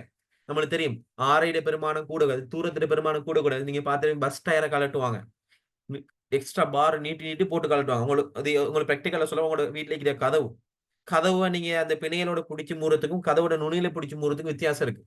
நீங்க நுனியில பிடிக்கும்போது விசை குறைவா கொடுப்பீங்க, சின்ன ஒரு ஃபோர்ஸ் கொடுத்தாலே போதும். இதே நீங்க ஓலோல படிச்சிருப்பீங்க, எத்தனம் சுழலினம் என்ன மையம் அப்படி சொல்லி படிச்சிருப்பீங்க. ஒரு பெரிய பாறாங்கல்ல ஒரு இடத்துல இன்னொரு இடத்துல நகர்த்துறதுக்கு நம்ம நடுவில் ஒரு கட்டையை வச்சு தள்ளி தள்ளி கொண்டு போவாங்க. அப்ப நம்மளுக்கு தெரியும் ஆரைட பெருமானம் அதிகரிக்க அதிகரிக்க அதிகரிக்க கொடுக்குற ஃபோர்ஸ் ரொம்பவே குறையும். இந்த இடத்துல நாங்க என்ன செய்யலாம்? F1 into D1 equal F2 into D2. F1 பெருமானம் எவ்வளோ? நம்மளுக்கு தெரியும் 100 நியூட்டன் தர. D1 எவ்வளோ? 15 சென்டிமீட்டர். ரெண்டு பக்கமே 15 சென்டிமீட்டர் ஆகிக்கிறதா? சென்டிமீட்டர் இருக்கிறதா நம்ம சென்டிமீட்டர் நம்ம கன்சிடர் பண்ணது என்ன? சென்டிமீட்டர் வெட்டுப்பட்டுமே. சென்டிமீட்டர் வெட்டுப்பட்டும். ஓகே. அங்கால என்ன? F2 நம்மளுக்கு தெரியாது தர. D2 எவ்வளோ? 45 சென்டிமீட்டர். சரியா? அப்ப சென்டிமீட்டர் நம்மளுக்கு வெட்டுப்பட்டு நம்ம யோசிக்க தேவை. சப்போஸ் மீட்டரை தந்து சென்டிமீட்டர் கணக்குல கழிச்சானா நீங்க அதை அலகு மாற்றங்கிற கான்செப்டை யோசிக்கணும். நம்மளுக்கு இது அப்படியே அங்க கொண்டு பிரிச்சா எவ்வளோ? F2 ஈக்குவல் 100 தர 15 கீழ் 45. அப்படித்தானே? அப்படித்தானே? சொல்ற விஷயம் விளங்குதா இல்லையா? ஓகே. ஓகே. சோ இதுதான் விஷயம். சரி, அப்ப 45 இது நீங்க சுருக்குனீங்கன்னு சொன்னா உங்களுக்கு ஒரு விடை வரும். அதுக்கு உண்மையா சொல்லப்போ முதல்ல அது விடு. சரி, எனி டவுட்? இதுல ஏதாவது டவுட் இருக்குதா பிள்ளைகள்?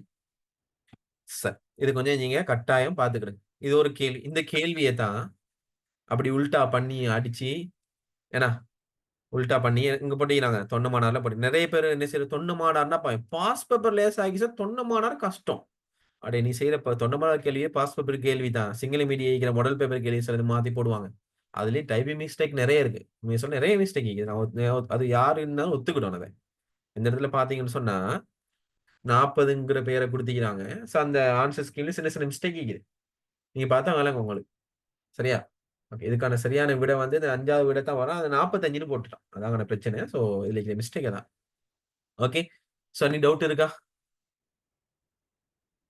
Any doubts? ஓகே.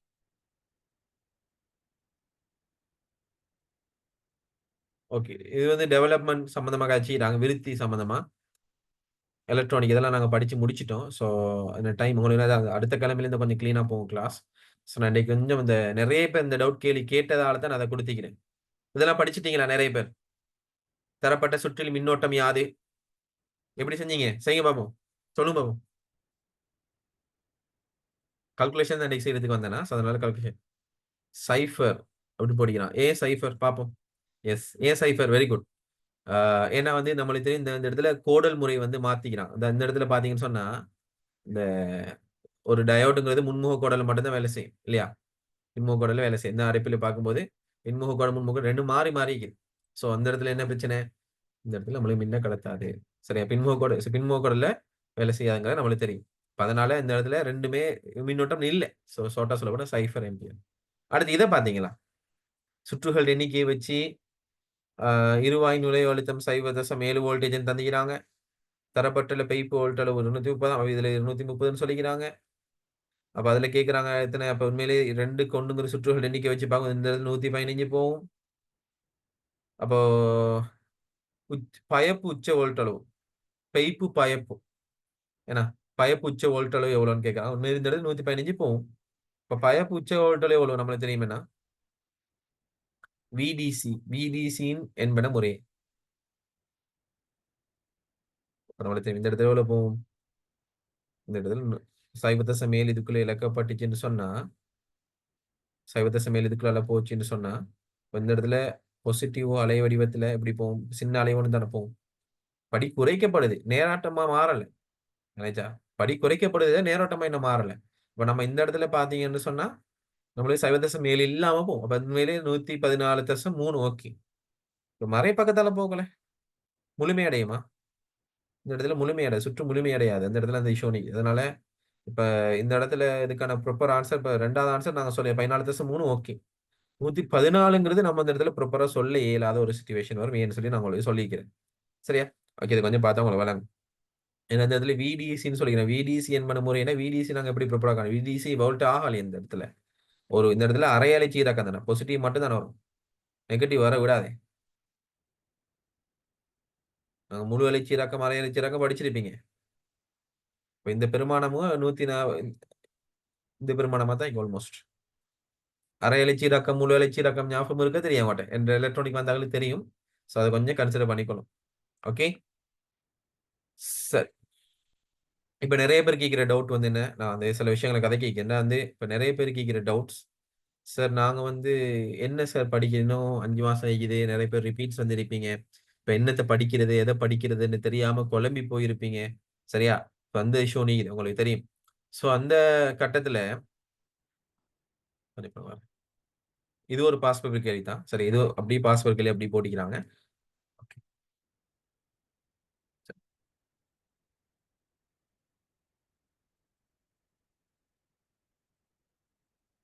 ஓகே. இப்ப கவனிங்க. அப்ப நிறைய பேர் கேட்கிற பிரச்சனை என்ன? நம்ம எதை படிக்கிறது, என்னத்தை படிக்கிறது, கடைசி டைம் நெருங்கிட்டு போகுது, என்ன இன்னும் இப்ப நிறைய பேர் மைண்ட் செட்ல ஒரு ஓரமா ஒரு விஷயம் வச்சிருப்பீங்க. படிச்சு முடிச்சுட்டு பாஸ் பேப்பர் செய்வோம். உண்மையை சொல்ல போனா அது பிழை. படிச்சு முடிச்சுட்டு பாஸ் பேப்பர் செய்யணும்னு நீங்க யோசிக்கிறீங்கன்னு சொன்னா அது அப்படி உங்களோட லைஃப் அப்படியே கொண்டு எங்கேயோ கொண்டே போட்டு ஆல்மோஸ்ட் ஃபெயில் தான். ஏன் படிச்சு முடிச்சுட்டு பாஸ் பேப்பர் செய்ய வேணாம்னு சொல்லி, அதாவது இப்போதைக்கு நீங்க உங்களுக்கு தெரியும். இப்ப நீங்க வந்து என்னோட படிக்கிற பிள்ளைகள் எல்லார்ட்டையும் ஃபர்ஸ்ட் இயர் ஃபுல்லா முடிஞ்சு, செகண்ட் இயர் எலக்ட்ரானிக் முடிஞ்சது, லெவலிங் முடிஞ்சது. அடுத்து வந்து இப்ப பிஓக்யூ பிளம்பிங் போய் கொண்டிருக்குது. அடுத்து பவர் ஜெனரேஷன், பவர் டிரான்ஸ்மிஷன், அடுத்து வந்து ஹைட்ராலிக் கண்ட்ரோல், அதோட மேனேஜ்மெண்ட் இல்லையா? பிளம்பிங் இருக்குது. ஸோ இப்போ இது அவ்வளோ ஈக்குதுன்னு சொல்லி வருவீங்க ஒரு பக்கம், இதெல்லாம் ஈக்குது. ஸோ இந்த இடத்துல நிறைய பேர் யோசிக்கிறேன் என்னன்னா, நாங்க வந்து எப்படி படிச்சு படிச்சு முடிச்சுட்டு தான் நாங்க செய்வோம். படிச்சு முடிச்சுட்டு செய்வோம் அப்படின்னா நீங்க எப்ப படிச்சு முடிச்சுட்டு செய்வீங்க? படிச்சு சிலபஸ் முடிய எப்படியுமே 10ஆம் மாசம் 9ஆம் மாசம் ஆயிடும். 9ஆம் மாசம் 8ஆம் மாசம் ஆகும்போது அப்போக்குள்ள நீங்க அதுக்கப்புறம் அந்த சின்ன டைம்ல நீங்க பாஸ் பேப்பர் செய்ய இயலுமா? இயலாது. நீங்க படிக்கும் போதே நீங்க படிச்சு முடிச்ச பாடத்துக்கான கேள்வி மட்டும் தனித்தனி எடுத்து செய்யுங்க. அதோட ரொம்ப முக்கியமான ஒரு விஷயம், நீங்க அந்த செய்யும்போது அந்த பார்ட் செய்யும்போது டைம் வச்சு செய்யுங்க. ஃபார் எக்ஸாம்பிள் உங்களுக்கு தெரியும், ஒரு எஸ்ஸே எவ்வளவு நேரம் எடுக்கும்? உங்களுக்கு தெரியும் ஒரு எஸ்ஸேக்கு எவ்வளவு நேரம் எடுக்கும் சொல்லுங்க. ஒரு எஸ்ஸேக்கு நீங்க எவ்வளவு நேரம் எடுக்கும்? 3 ஹவர் உங்களுக்கு ஒரு எஸ்ஸே ஃபுல்லா பார்ட் 2. அந்த 3 ஹவர்ல ஒரு எஸ்ஸேக்கு நீங்க சரியா எவ்வளவு நேரம் எடுக்கணும் சொல்லுங்க. சரியா 25 நிமிஷத்துக்கு மேல எடுக்கக்கூடாது. என்ன பொறுத்த மட்டும் நான் சொல்லலாம் 25 நிமிஷத்துக்கு மேல எடுக்கக்கூடாது. ஸ்ட்ரக்சருக்கு எவ்வளவு நேரம் எடுக்கணும் நீங்க சொல்லுங்க. 20 நிமிஷத்துக்கு மேல எடுக்கணும். ஏன்னா நிறைய பேர் வந்து பாஸ் பேப்பர் செய்வாங்க. இந்த ஒரு விஷயம் நடக்கும். நிறைய பேர் பாஸ் பேப்பர் செய்வாங்க. ஆனா அவங்க அதுல நிறைய பேர் ஃபெயில் ஆகிற விதமும் கூட என்னன்னா, பாஸ் பேப்பர்ல இருக்கிற கேள்வியே நாங்க எலக்ட்ரிக்கல் இன்னைக்கு செஞ்சிரோம், நாளைக்கு எலக்ட்ரானிக் செய்யறோம், நாளைக்கு ஆட்டோமொபைல் செய்யறோம்னா தனித்தனியா உடைச்சு செய்யணும் லேசா இருக்கும். நீங்க எக்ஸாம் செய்ய போற எக்ஸாம் எல்லாமே ஃபைனல் எக்ஸாம் அந்த 3 ஹவர்ஸ்க்குள்ள செய்யணும். 3 ஹவர்ஸ்க்குள்ள உங்களோட மண்டைய போட்டு நுழைக்கணும்னு சொன்னா, அது நீங்க மல்டியா யோசிக்கணும். ஒருங்கால ஒரே 3 ஹவர் ஒரு இடத்துல இருந்துகிட்டே சிங்கிள் டைம்ல எலக்ட்ரிக்கல யோசிக்கணும், எலக்ட்ரானிக்க யோசிக்கணும், கன்ஸ்ட்ரக்ஷன யோசிக்கணும், ஆட்டோமொபைல யோசிக்கணும், புரொடக்ஷன யோசிக்கணும், மெக்கானிக்கல் பவர் டிரான்ஸ்மிஷன யோசிக்கணும், பிஓக்யூவ யோசிக்கணும். அப்ப இதெல்லாம் அந்த ஒரு 3 ஹவர்ல நீங்க செய்யணும். பார்ட் 2 பொறுத்த மட்டும். பார்ட் 1லயும் அதே தான். Part 1ல 2 hour. 2 1/4 மணி நேரம். சோ அந்த டைமுக்குள்ள நீங்க செஞ்சு பழகலன்னு சொன்னா, நெறைய பேர் மிச்சம் பேர் ஈவன் எனக்கு முதற்கொண்டு நான் கூட எக்ஸாம் செய்யக்குள்ள தம்பி எனக்கு நடந்த இஷ்யூ என்ன தெரியுமா? ஆ என்னோட பெட்ச்ல நான் வந்து டிராவிங் 20 நிமிஷம் செய்யணும்னு நினைச்சுட்டு கொஞ்சம் ஸ்பீடா என்னோட இயல்பு வாழ்க்கைய சாதாரண கொஞ்சம் வேகமா தான் நான் செய்வேன். எந்த வேலையா இருந்தாலும் நான் டக்கு டக்குன்னு சாப்பிடுறது கூட கொஞ்சம் வேகமா தான் சாப்பிடுவேன். நம்மள இந்த ஸ்லோவா செஞ்சு கொஞ்சம் நிதானமா செஞ்சுலாம் இல்ல. டக்கு டக்குன்னு செஞ்சுருவேன். ஆனா அந்த அவசரத்துல சில சில நெறைய மிஸ்டேக் விட்டுப்பேன். ஆனா நம்மட டைப் அப்படி கொஞ்சம் வேகமா செஞ்சு இது பண்ணணும். அப்படி செய்ற எனக்கு என்னோட என்னோட இயல்பாக நான் வேகமா செய்ற நானே ஃபைனல் எக்ஸாம்ல எனக்கு டைம் இல்லாம வந்துச்சு. நெறைய பேர் வந்து டிராவிங்க்கு ஒரு ஹவர் எடுத்து வரைஞ்சு கிழிக்கிறாங்க. ஏன்னா நம்மளுக்கு உண்மைய சொல்லப்போனா வந்து அந்த உதாரணத்துக்கு நல்ல படம்னு பார்த்தா உங்களுக்கு எப்படி மைண்ட் செட் ஃபீல் ஆகும் சொல்லுங்க. நல்ல படம்னு பார்க்குறீங்க எப்படி மைண்ட்? டக்குன்னு முடிஞ்சுட்டே படம். இன்னும் கொஞ்சம் கதைய கொஞ்சம் நீட்டிக்கலாமே. ஆனா அந்த ஒரு படம் 3 ஹவர் நீந்திக்கும். ஆனா 3 ஹவர் படம் பார்த்திருப்பீங்க. ஆனா மைண்ட் என்ன சொல்லும்? டக்குன்னு முடிஞ்சுட்டே. மொக்க படம் பார்த்தா எப்படா முடியுங்கிற மாரி அந்த மாரி தான். இந்த எக்ஸாம் பேப்பர் உங்களுக்கு பிடிக்கல தான். பிடிக்காது தான். எப்படா எக்ஸாம் முடியும்னு ஆனா அந்த இடத்துல படிச்சவனா இருந்தாலும், படிக்காதவனா இருந்தாலும் டைம் பறக்கும். உனக்கு பேப்பர் கஷ்டமா இருந்தாலும், லேசா இருந்தாலும் டைம் பறக்கும். வேண்டாம் நீ பாரு. நீ செய்ற தொண்டமானார் கேள்வியோ, டேர்ம் எக்ஸாம்ல செய்ற வடமாகாண பேப்பரோ இங்க இல்ல. ஃபைனல் எக்ஸாம் எல்லாமே நீ அந்த 3 ஹவருக்குள்ள குடுக்கணும். சரி அந்த 3 ஹவருக்குள்ள நீ குடுக்கும்போது, அதுக்கேத்த மாரி நீ ரெடி ஆகணும். டைம் வச்சு பாஸ் பேப்பர செய்யுங்க. டைம் வச்சு பாஸ் பேப்பர செய்யாம இருந்துட்டு, நான் நான் எலக்ட்ரானிக் நல்லா செய்வேன். நான் எலக்ட்ரிக்கல் நல்லா செய்வேன்னு இருப்பீங்க. இயலும். சொல்லுது இயலும். ஆனா அத டைமுக்குள்ள செஞ்சு பழகுனா தான் தம்பி உங்களுக்கு அது ஒரு அவுட்புட்ட தரலாம். இல்லாட்டி கஷ்டம். இல்லையா? இப்ப நெறைய பேர் படிச்சு ஃபெயில் ஆகுறதுக்கு காரணம் அதான். படிச்சு ஃபெயில் ஆனா டைம்குள்ள செய்றதில்ல. டைம் ரொம்ப மஸ்ட். நீங்க ஒரு எஸ்ஸே செய்ய போறீங்க. சரியா 20 நிமிஷம் டிக் பண்ணி அப்பதான் பேப்பர் பார்க்கணும். அப்ப நீங்க எப்பவுமே ஒரு பேப்பர் ஃபுல்லா செய்ய பழக போவாய்ங்க. ஒரு பேப்பர் ஃபுல்லா செய்ய இயலாது. ஏன்னா, அதுல நெறைய படிக்காத கேள்விகள் இருக்கலாம். நெறைய படிச்ச கேள்வி இருக்கலாம். படிச்ச கேள்விய மட்டும் செஞ்சு படிக்காத கேள்விய வைங்க. படிக்காத கேள்விய படிங்க போதும். அடுத்து நெறைய பேர் வந்து நான் ஃபர்ஸ்ட்ல இருந்து படிக்க போறேன். அப்பதான் எனக்கு படிக்கலாம். ஹோப் வச்சு படிக்கலாம்னு நினைப்பாங்க. ஃபர்ஸ்ட்ல இருந்து படிக்கிறதுங்கிற மெயின் இல்ல. முக்கியமான யூனிட்ட படிங்க. உதாரணத்துக்கு நெறைய பேர் வந்து டிராவிங்க டைம் எடுத்து படிப்பாங்க. அல்லது அதாவது இடெக் இன்ட்ரோடக்ஷன் 1வது யூனிட் சும்மா டைம் வச்சு படிக்கிறது. அது படிக்கவே தேவையில்லைன்னு உங்களுக்கு தெரியும். சேஃப்டி தேவையில்ல. நார்மலான ஒரு பாடம். ஏன்னா, அப்ப நீங்க எது முக்கியத்துவப்படுத்தணும்? எந்த பாடத்த அடிப்படையா படிக்கணுங்கிறது நல்லா தெரிஞ்சுக்கணும். உங்களுக்கு தெரியும். நான் வந்து சிவில்ல 2 எஸ்ஸே செய்வேன். கட்டாயம் அதுல பிஓக்யூ வருது. அப்ப அத டார்கெட் பண்ணுங்க. நான் கட்டாயம் இந்த மாரி எலக்ட்ரானிக்ஸ் செய்ய டார்கெட் பண்ணிக்கிறேன். அப்ப எலக்ட்ரானிக் ஃபுல்லா படிங்க. இந்த மாரி அப்ப யோசிச்சு பாருங்க. ஒரு எலக்ட்ரானிக் படிக்கிறதால எம்சிக்யூவும் கவர் ஆகுது 8 எம்சிக்யூ. உங்களால எஸ்ஐ கவர் ஆகுது. அங்கால பிராக்டிகலும் கவர் ஆகும். ஆட்டோமொபைல் படிக்கிறதால இங்க ஸ்ட்ரக்சர்ல நார்மலா தட்டு வரும். ஸ்ட்ரக்சர் விடுங்களேன். அப்படி இல்லன்னா எம்சிக்யூல 4, 5 எம்சிக்யூ ஆட்டோமொபைல்ல வரும். உங்கால வந்து என்னது ஒரு எஸ்ஐல அரைவாசி எஸ்ஐ வரும். அங்கால பிராக்டிகல் ஒண்ணு வரும். எலக்ட்ரிக்கல்ல ஒரு எஸ்ஐ வரும். 6, 7 எம்சிக்யூ வரும். பிராக்டிகல் வரும். சோ உங்களுக்கு நான் வந்து ஒரு ஷெட்யூல் வச்சுக்கிறேன். என்ன ஷெட்யூல் வச்சுக்கிறேன்? அந்த இடெக்ல எந்தெந்த யூனிட்ல எத்தன எத்தன எம்சிக்யூ இருக்குது. உதாரணத்துக்கு யூனிட் 1ல எத்தன எம்சிக்யூ இதுவரைக்கும் 2024 வரைக்கும் எத்தன எம்சிக்யூ வந்திருக்குது. யூனிட் 2ல எத்தன எம்சிக்யூ வந்தீங்க? எத்தன எஸ்ஏ வந்தீங்க இதுவரைக்கும்? அப்ப ஒவ்வொரு யூனிட்ல எந்த எம்சிக்யூ கூட அந்த அடிப்படையில பார்க்கும். எலக்ட்ரிக்கல், எலக்ட்ரானிக்ஸ், சிவில் ரொம்ப கூட. 7, 8 அப்படின்னு எம்சிக்யூ கூட. உண்மையா எலக்ட்ரானிக்ல 7 எம்சிக்யூ. நஷ்டமே இல்ல அந்த யூனிட்ட நீங்க படிக்கிறது. அவ்வளவுக்கு நல்ல மார்க்ஸ் தருது. உண்மைய சொல்ல எலக்ட்ரானிக்ல மட்டும் உங்களுக்கு 12 மார்க்ஸ் சொல்லிட் அடிக்கலும். பார்ட் 2 ஒரு எஸ்ஸே கன்ஃபார்ம் 5 மார்க்ஸ். பார்ட் 1ல 8 எம்சிக்யூ. அதுல பாரு 5 மார்க்ஸ். Practical 5 marks. 15 மார்க்ஸ் பிராக்டிகலோட சேர்த்திக்குது. 100 மார்க்ஸ்ல 15 மார்க்ஸ் பெருசு தானடா. நீ 70 மார்க்ஸ் பேப்பர்ல பெர்ஃபார்ம் பண்ணுவான். 35 மார்க்ஸ் பார்ட் 1ல, 35 மார்க்ஸ் பார்ட் 2ல. இந்த 35 மார்க்ஸ்ல டோட்டலா 70 மார்க்ஸ்ல 10 மார்க்ஸ் எலக்ட்ரானிக் உனக்கு தரும். 70 மார்க்ஸ்ல 10 மார்க்ஸ் எலக்ட்ரானிக் தரும். 10, 12 மார்க்ஸ் எலக்ட்ரானிக் தரும். 12 மார்க்ஸ்னு வைப்போம். ஆல்மோஸ்ட் 12ன்னு நினைக்கிறேன். 12 மார்க்ஸ் எலக்ட்ரானிக் தரும். சிவில் 12 மார்க்ஸ் தரும். 24. எலக்ட்ரிக்கல் 10 மார்க்ஸ் கிட்ட தரும். ஆட்டோமொபைல் ஒரு 7 மார்க்ஸ் கிட்ட தரும். அதையும் என்ன சொல்ல வரேன். அதே மாதிரி வந்து உங்களுக்கு தெரியும் ப்ரொடக்ஷன்ல கிட்டத்தட்ட எஸ்ஐ வந்து எங்கால வந்து ஓகே. அதுலயும் ஒரு 8 மார்க்ஸ் 7 மார்க்ஸ் இக்குது. இப்படி இப்படி சேர்த்து சேர்த்து சேர்த்து தான் வருது. உண்மையிலே மார்க்ஸ் குறைவான யூனிட் எந்த யூனிட் நீங்க நினைக்கிறீங்க? இந்த டிராவிங். உங்களுக்கு தெரியும் டிராவிங் அதுக்கு நீங்க டைம் வச்சு படிக்கணும்னு அவசியம் இல்ல. டிராவிங்க பொறுத்த மட்டும் நீங்க நல்லா பிராக்டிஸ் பண்ணணும். கடைசி நேரத்துல பிராக்டிஸ் பண்ணிட்டீயாங்க. இல்லையா? இப்ப வந்து இப்ப பிராக்டிஸ் பண்ணுங்க பிரச்சனை இல்ல. இப்ப டிராவிங் சொல்லி முக்கியமான படிக்கிற நேரங்கள் டிராவிங் ஒதுக்காதீங்க. உங்களுக்கு எப்ப போர் அடிக்குதோ டிராவிங் செய்யுங்க. உதாரணத்துக்கு பகல் 12 மணி நிறைய பேரோட மைண்ட் செட் என்ன? பகல் 12 மணிக்கு நம்மளுக்கு வந்து என்ன செய்யலாது? ஆ இது பண்ண இயலாது. அதாவது படிக்க இயலாதுன்னு சொல்லுவீங்க. உண்மையில அந்த அந்த இடத்துல கொஞ்சம் உங்களுக்கு ரொம்ப வெயிலா வந்து இன்ட்ரெஸ்ட் கொஞ்சம் படிக்கிறதுக்கு ஒரு மூட் இல்லன்னா டிராவிங்க செஞ்சு பாருங்களேன். இப்போ கொஞ்சம் லேட்டஸ்ட் ட்ரெண்டிங்ல வந்து இது என்ன டிராவிங்? Development drawing. விருத்தி உருவரைவு. ஒரு பாக்ஸ் டிசைன் விரிச்சா எப்படி இருக்குன்னு கேட்கிறான். ஒரு பாக்ஸ பாதிய வெட்டி விரிச்சா எப்படின்னு கேட்கிறான். பாக்ஸ முழுசா வச்சு வெட்டி விரிச்சா எப்படின்னு கேட்கிறான். ஒரு கூம்ப விரிச்சா எப்படி இருக்குன்னு கேட்கிறான். ரைட்டா? இப்ப இத நாங்க பார்க்கணும். இன்னொரு விஷயம் வந்து நெறைய பேரோட மைண்ட் செட் 12 மணிக்கு படிக்கிறதா? அதை நான் சொல்லிக் கொள்றேன். ஏன்னா 12 மணிக்கு படிக்கிறது, 2 மணிக்கு படிக்கிறதா? இந்த உச்சி வெயில்ல எங்கடா படிக்கிறது? தம்பி உனக்கு ஃபைனல் எக்ஸாம் 2 மணிக்கு தான் ஆல்மோஸ்ட் வரும். தெரியுமா உனக்கு? அப்ப நீ 2 மணிக்கு படிச்சு பழகலன்னு சொன்னா, 2 மணிக்கு உன்னோட மூளை வேலை செஞ்சு பழகலன்னு சொன்னா, ஃபைனல் எக்ஸாம் 2 மணி வரைக்குள்ள நீ எப்படி படிப்ப? படிக்க மாட்டான். இப்ப நம்மட மைண்ட் செட்ட நாங்க சரியா ஃபிக்ஸ் பண்ணி வச்சுக்கணும். எந்த டைமா இருந்தாலும் மைண்ட ரிலாக்ஸ் பண்ணா படிக்கலாம். சரியா? நெறைய பேர் காலையில படிப்பாங்க. நெறைய பேர் நைட்ல படிப்பாங்க. சிலர் ராவராவா இருந்து படிப்பாங்க. எப்ப படிக்கிறோங்கிறது முக்கியம் இல்ல. எப்படி படிக்கிறோங்கிறது தான் முக்கியம். ஃபார் எக்ஸாம்பிள் நான் வந்து எனக்கு உண்மைய சொல்லப்போனா, நான் படிச்சது, நான் படிச்ச சதவீதத்த சொல்றேன். நான் படிச்ச சதவீதம் கிட்டத்தட்ட கிட்டத்தட்ட உங்களுக்கு சொல்லப்போனா வந்து, ஆ ஒரு ஒரு 55% தான் படிச்சுப்பேன். 55% சொன்னா எத்தனை மார்க்ஸ்? சி மார்க்ஸ்க்கு தான் நான் படிச்சுப்பேன். ஆனா எனக்கு ஏ லெவல்ல நம்மளுக்கு படிச்சு தந்தது கூட தம்பி 55% தான் படிச்சு தந்தான் இடெக்ல. அதனால நம்மளுக்கு ஃபுல்லா படிச்சு தரதுக்கு ஆட்கள் இல்ல. இப்ப கூட நீங்க நெறைய பார்க்கலாம். சிலாக்கள் ஆட்டோமொபைல்ன்னு மட்டும் போடுவாங்க. Automobile only, electrical, electronic only, civil only அப்படின்னு படிப்பிப்பாங்க. இடெக்க ஃபுல்லா படிப்பிக்கிறதுக்கு யாராவது இருக்காங்கன்னா சொல்லுவோம். இல்ல. கேட்டா அவங்க அங்காலயும் செய்வாங்க, இங்காலயும் செஞ்சுக்கிட்டு, இதையும் செஞ்சு இடெக்க செஞ்சுக்கிட்டு. இடெக்ல இந்த சும்மா அரசல் முரசலா செய்றது. உண்மைய சொல்லப்போனா ஒரு பேப்பர முழுசா இறங்கி செய்யக்கூடிய ஒரு டேலண்ட். இப்ப நீங்கலாம் ஒரு இடெக் ஃபுல் பேப்பர் செய்யறீங்கன்னு சொன்னா, அந்த அளவுக்கு ஒரு டீச்சருக்கு நாலேட்ஜ் இருக்கணும். அப்பதான் அந்த இடெக்ட ஃபுல் நாலேட்ஜ் அந்த டீச்சருக்கு தரையணும். எலக்ட்ரிக்கல் எலக்ட்ரானிக்க மட்டும் செஞ்சு போட்டு இடெக்ல ஃபுல் நாலேட்ஜ் தர இயலுமா? தர இயலாது.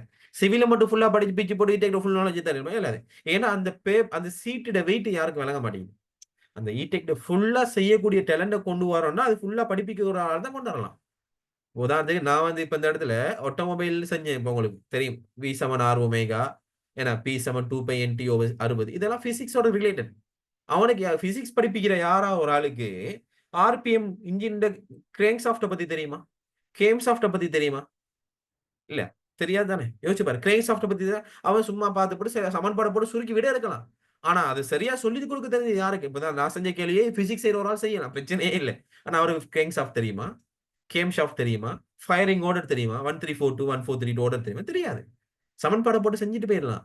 ஆனா அது யாருக்கு விளங்காது. சரியான முறையில விளங்காத புள்ளைகள் யாரு? அது புள்ளைகள் தான் அதுல மாற்றுறது. அது நீங்க தான் யோசிக்கணும். சரியா? இப்ப நான் என்ன பொறுத்த மட்டும் நான் தைரியமா சொல்லுவேன். என்ன நான் குறைச்சு மதிப்பிடுறேன். நான் தைரியமா சொல்லுவேன். நான் இ-டெக்ல ஃபுல்லா செய்யக்கூடிய ஒரு ஆள். நீ இ-டெக்ல 100க்கு 99% செய்யக்கூடிய ஒரு ஆள். சரிதானே? நீங்க என்னட்ட தான் வரணும்னு சொல்ல வரல. நீங்க படிக்கிறன்னு சரியான இடமா படிங்க. 2வது விஷயம் சரியான ஒழுங்குல படிங்க. சரியா? நான் அத இப்ப இஸ்லாக்கு முதலா இப்ப நான் எனக்கு நடந்த இஷ்யூவ நான் சொல்றேன். நானும் எக்ஸாம் நெருங்கக்குள்ள ஒரு 6 மாசம் இது.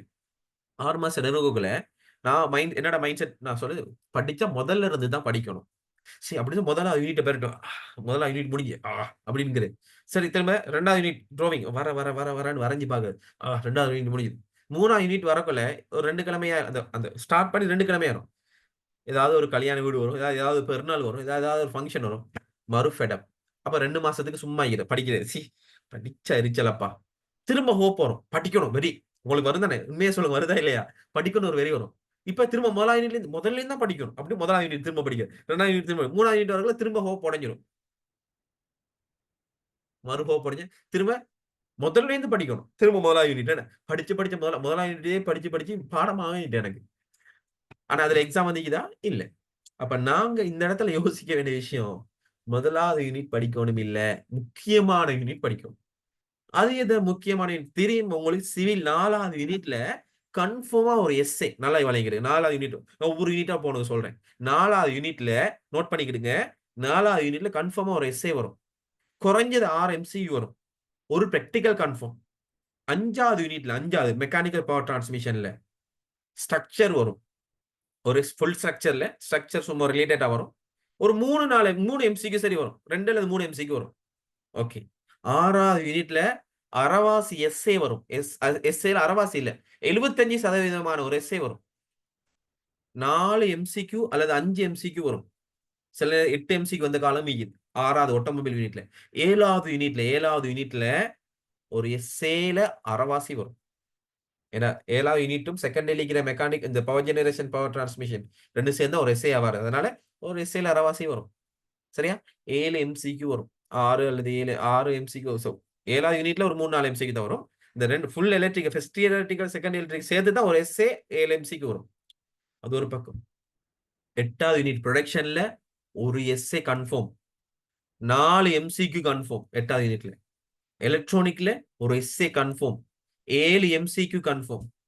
லெவலிங்ல ஒரு எஸ்ஏல அரைவாசி அல்லது காவாசி கன்ஃபார்ம். 3 அல்லது 4 எம்சிக்யூ கன்ஃபார்ம். பிஓக்யூல 75% எஸ்ஏ கன்ஃபார்ம். இந்த பிஓக்யூவும் பிளம்பிங்கும் லெவலிங்கும் சேர்ந்து தான் ஒரு எஸ்ஏ வருது. சில வருஷத்து பிஓகி கட்டாயம் வரும். பிஓகியோட சேர்ந்து சில வருஷங்கள்ல லெவலிங் வரும். பிஓகியோட சேர்ந்து சில வருஷங்கள்ல பிளம்பிங் வரும். மாறி மாறி வரும். எந்த வருஷம் எது வரும்னு சொல்லலாது. அந்த அடிப்படையில பிஓகி கட்டாயம் வரும். ஸோ பிஓகியோட சேர்த்து பார்ட் 1ல 3 எம்சி பிஓகில வரும். பார்ட் 1ல லெவலிங்ல 3 எம்சிக்கு 2 எம்சிக்கு வரும். அடுத்து பிளம்பிங்ல 2, 3 எம்சிக்கு பார்ட் 1ல வரும். அப்போ டோட்டலா செகண்ட் இயர் சிவில் சொல்றது நம்ம என்ன, ஃபர்ஸ்ட் இயர் சிவில்ல 4வது யூனிட். செகண்ட் இயர் சிவில்ங்கிறது 3 யூனிட்டா கன்சிடர் பண்ணப்பட்டிருக்குது.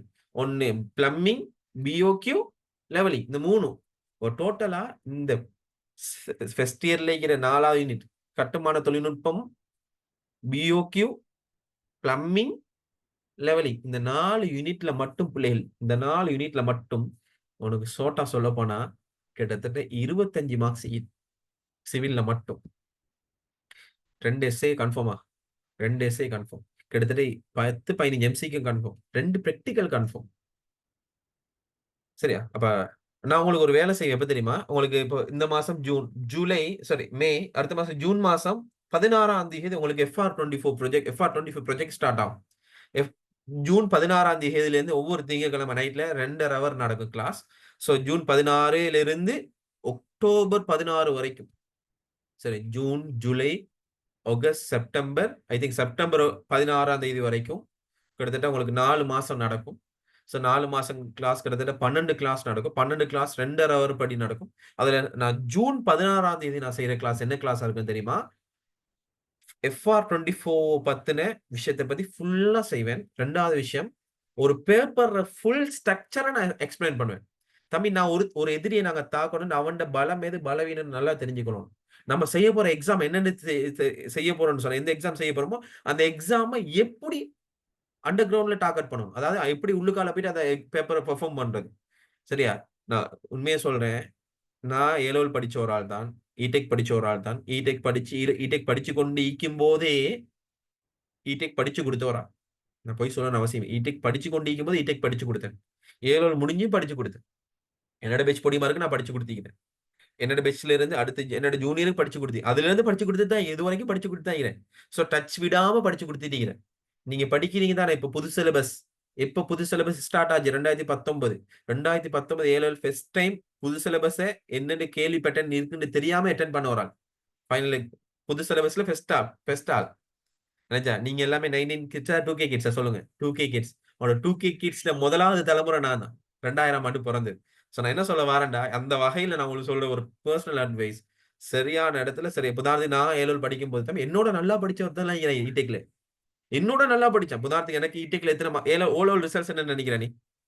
சும்மா உதாரணத்துக்கு சொல்றேன், ஒரு மோட்டிவேஷனுக்காக சொல்றேன். என்னோட ஓலோல் ரிசல்ட்ஸ் ஒரு ஏ. ஓலோல் ரிசல்ட்ஸ் வந்து ஒரு ஏ, 5C, 2S. அப்ப உண்மையை சொல்ல போனா இங்கிலீஷ் ஃபெயில். இதே என்னோட கிளாஸ்ல நல்லா படிக்கிற படி யாரு தெரியுமா? 7Aயும் 2B எடுத்து வைக்கிறான். 6A, 2B, 5Aல ஒரு 4-5 பேர் இருக்கிறானோ, 4Aல 3-4 பேர் இருக்கிறானோ. இந்த மாதிரி என்னோட கிளாஸ்ல இப்படி அவனோலாம் இருக்கத்தக்கன இடெக்ல எனக்கு தான் பி வந்துச்சு. இடெக்ல எனக்கு தான் பி வந்துச்சு. ஆனா என்னோட அவங்க நல்லா படிச்சாங்க. ஏன் எனக்கு பி வந்துச்சுன்னு சொன்னா, நான் படிச்ச விதம் வேற, அவங்க படிச்ச விதம் வேற. அவங்க எல்லாருமே படிச்சாங்க அப்படின்னு சொன்னா பாடமாக்கி கேள்வி செய்யணுங்கிறதுக்காக தான் படிச்சாங்க. நான் படிச்ச விதம் விளங்கி படிச்சேன். இப்ப விளங்கி படிச்சவன் எப்படி வந்து பிராக்டிகல் சம்பந்தப்பட்ட இது இடெக் பாடம் வந்து நீ எஸ்எஃப்டி பாடம் மாறி இல்ல. விளங்கி படிச்சா தாண்டா அதுக்குள்ள போய் நீ எத்தனை கான்செப்ட் அதாவது அந்த கேள்வி மாறி கேட்டாலும் நீ செய்வா. மேனேஜா கேள்வி அதே பேட்டர்ன்ல வரப்போறது இல்ல. ஏன்னா பிராக்டிகல் கேள்வி தானே கூட. சோ அதான் கேள்விக்கான அந்த கான்செப்ட்ட விளங்குனா எப்படி கேட்டாலும் நீ செஞ்சுருவா. அப்ப நம்ம கேள்வி செய்யக்குள்ள கூட அதை விளங்கித்தான் செய்யணுமே தவிர பாடமாக்கி அதை கொண்டு அப்ளை பண்ணி சமன்பாட பாடமாக்கி செஞ்ச வேலை இல்ல. இப்ப நான் உங்களுக்கு செஞ்சேனே பவர் சமன் பவர் ஈக்குவல் 2π nt over 16 சொன்னேன். அந்த சமன்பாடை நான் சும்மா சொல்லி இந்த சமன்பாடு இப்படி செய்யணும் அப்படி சொல்லிட்டு போனா நீ பாடமாக்கி தான் செய்வ. அதை உனக்கு மறந்துடும். அது எப்படி வந்துச்சுங்கிறது ஒமேகா வச்சு நான் அப்ளை பண்ணி ஒமேகா சமன் 2πf இருந்து நான் செஞ்சு காட்டினா இல்லையா? ஓகே இதைத்தான் அங்கே விளங்கும். இந்த விளங்கி செய்யணும். ஆட்டோமொபைல்ல நான் இப்போ உங்களுக்கு செஞ்ச கேள்வி எப்படி செஞ்சேன்? ஒன்னின் கீழ் நாங்க 40 செகண்ட் சொன்னது நான் நேரடியாக சும்மா சொல்லிட்டு போயிடலாம். ஒரு 180 பாகா தான் அப்படின்னு சொல்லுவேன். அவனுக்கு ஏன் நான் வயரிங் ஆர்டர் ஃபுல்லா விளக்கப்படுத்தினேன்? அது கிளீனா விளங்கி நீ எடுக்கணுங்கிறதுக்காக தான். சரியா? அப்ப உங்களுக்கு இன்ஷால்லா நான் இன்னும் இன்னும் நான் ஆரம்பிக்கல. ஜஸ்ட் இப்ப பேப்பர் கிளாஸ் ஃபுல்லா தொண்டமானார் தான் நான் செய்வேன். ஏன்னா தொண்டமானார்ட பயம் முதல்ல அம்மன பிள்ளைகளுக்கு பாஸ் பேப்பர் பாயை விட தொண்டமானார பயம் கூட. உண்மையை சொன்ன தொண்டமானாரை விட பாஸ் பேப்பர்ல தான் நல்ல கேள்வியும் கூட ஸ்டாண்டர்டான கேள்வியும் கூட. சரியா? இப்ப தொண்டமானார் கேள்வி வந்து பாஸ் பேப்பர் கேள்வி திருப்பி அடிச்சு அவனோட டைப்பிங் மிஸ்டேக் பண்ணி அது பண்ணி இது பண்ணி தான் வரும். அதனால நீங்க அதை பத்தி யோசிச்சு பயப்படாங்க. அனேஜா முக்காசி தொண்டமானார் கேள்விக்கு ஆன்சரே இல்லாதலே கொலையான ஆன்சர்ஸ் நிறைய மென்ஷன் பண்ணிக்கிறாங்க. நான் தொண்டமானார் பேப்பர்ல நிறைய ஸ்கூலுக்கு திருத்தி கொடுக்குறது. சரியா? நிறைய ஸ்கூல்ல டீச்சர்ஸ் இல்லைன்னு சொல்லி போட்டு தொண்டமான பேப்பர் செய்யற பிள்ளை என்ன திருத்தி கேட்டீங்க போன வருஷம் வச்சு நான் திருத்தி கொடுத்தீங்க. சரியா? அப்போ அந்த இடத்துல பாத்தீங்கன்னு சொன்னா ஸ்கீமை நான் பார்க்கவே மாட்டேன். ஆல்மோஸ்ட் ஸ்கீமை பார்த்தாலும் ஏன்னா இப்படித்தானே ஒரு கேள்விக்கு இப்படித்தான் விடங்கிறத நாங்க எஸ்எஃப்டில சொல்லலாம். இப்படித்தான் விட வரும். இதுக்கு மேல விட வராது. கணக்கு பாடத்துல செய்யலாம் இல்லையா? அதே போல தியரி பாடத்துல செய்யலாம். ஆனா இடெக்ல இந்த கேள்விக்கு இதுதான் விடுங்கிற யாரான்னு சொல்லி ஏன்னா இது டெக்னாலஜி பாடம். டெக்னிக்கல் சம்பந்தப்பட்ட பாடம். ஒரு வேலையை பலவித முறையில செஞ்சு காட்டலாம். அதுக்கான ஆன்சர் சரியான ஆன்சர் இருக்குன்னு சொன்னா அந்த முறையில நாங்க சரி போடலாம். உதாரணத்துக்கு நான் சொன்னேன் உங்களுக்கு 2024 பாஸ் பேப்பர்ல இந்த கேள்வி இந்த கேள்விக்கான விட பாஸ் பேப்பர்ல இப்படி கொடுத்தீங்கன்னா உண்மையிலேயே இந்த இடத்துல நடந்த இந்த இடத்துல இந்த கேள்வியை நான் வேற முறையில என்னோட பிள்ளைங்க நான் செஞ்சு காட்டினேன். சரியா? வேற முறையில செஞ்சு காட்டினேன். ஏன் இந்த கேள்விக்கு இந்த விட மட்டும் தான் கொடுக்கலுமா? கொடுக்கல. வேற முறையில் நான் கொடுக்கலாம். ஸோ அது அங்கே மெயினாக நாங்கள் கன்சிடர் பண்ண வேண்டிய விஷயம் இது. ஸோ உங்களுக்கு நான் இந்த இன்னைக்கு 12 மே 19 மே 26 செய்ய கிடைக்காதுன்னு நினைக்கிறேன். அதுக்கப்புறம் ஜூன் 30 ஜூன் 2 ஜூன் 9 வரைக்கும் கிட்டத்தட்ட உங்களுக்கு கிட்டத்தட்ட இதுல 5 கிளாஸ். இந்த 5 கிளாஸ் உங்களுக்கு ஃப்ரீயா தான் நான் செய்யறதுக்கு கேட்கிறேன். இன்ஷால்லா அந்த 6வது கிளாஸ் 16 ஜூன் 16 FR25 ஸ்டார்ட் பண்ண போறேன். சரியா? அதுல தான் ஃபுல் டீடைல் கிறிஸ்டல் கிளீனா நான் உங்களுக்கு சொல்லி தருவேன். கிட்டத்தட்ட போன வருஷம் FR24ல வந்து கிட்டத்தட்ட 200 ஸ்டூடெண்ட்ஸ் வந்து என்கிட்ட ஜாயின் ஆகி படிச்சிருந்தாங்க. அதுல மாஷாஅல்லாஹ் நிறைய பேர் நல்ல ரிசல்ட்ஸ் எடுத்திருந்தாங்க. அதே தான் நான் உங்களுக்கு சொல்றேன். இதுலயும் கிட்டத்தட்ட 200க்கு மேல வருவாங்க. ஸோ அதுல கிளாஸுக்கு ஜூம்ல இருப்பாங்க எப்படியும் ஒரு 80-70 பேர் தான் இருப்பாங்க. மிச்சம் எல்லாம் ரெக்கார்டிங்ல இருந்தாங்க. ரெக்கார்டிங் நான் அப்டேட் பண்ணுவேன். ஸோ அதனால அது பிரச்சனை ஒன்றும் இல்லை. ஸோ FR24 நான் இது வரைக்கும் செஞ்ச காலம் எப்படின்னா தியரி தான் செஞ்சேன் கூடுதலா. ஆனா ஃபர்ஸ்ட் டைம் உங்களோட பெச்சுக்கு தான் நான் செய்ய போறேன். ஃபுல் பாஸ் பேப்பரை தான் வந்து கான்செப்டை நான் வந்து செய்ய போறேன் இன்ஷால்லா. ஸோ இதுக்கு வந்து இப்ப நான் இப்ப செய்ய போறது இப்ப மே ஜூன் செய்ய போறது எல்லாமே ஃபுல்லா ஃப்ரீ தான் இன்ஷால்லா. ஸோ இந்த FR25 ப்ராஜெக்ட் வந்து இன்ஷால்லா உங்களுக்கு ஃபீஸ் பே பண்ண வேண்டி வரும். ஸோ மற்ற இடங்கள்ல மாதிரிக்கு வந்து நீங்க பெரிய லெவல்ல வர சின்ன ஒரு அமௌண்ட் தான். கிட்டத்தட்ட 5 மாசத்துக்கு சேர்த்து 3000 சம்திங் நம்ம தான் வரும். நான் அப்டேட்டோட தாரேன் என்னன்னு சொல்லி போட்டு. ஸோ அது ஒரு பக்கம் இருக்கட்டும். சரியா? நான் அதை அப்டேட் பண்றேன். அது வரைக்கும் இப்போதைக்கு 5 கிளாஸ் வாங்கல வந்து பாருங்களேன். அதுக்கு தானே நான் சொல்றேன். ஸோ இந்த 5 ஃப்ரீ கிளாஸுக்கு வாங்க. அதுக்கப்புறம் நான் மிச்சத்தை வந்து நான் உங்களுக்கு அப்டேட்டோட தரேன். வேற ஏதாவது டவுட் இருக்குதா பிள்ளைகள்?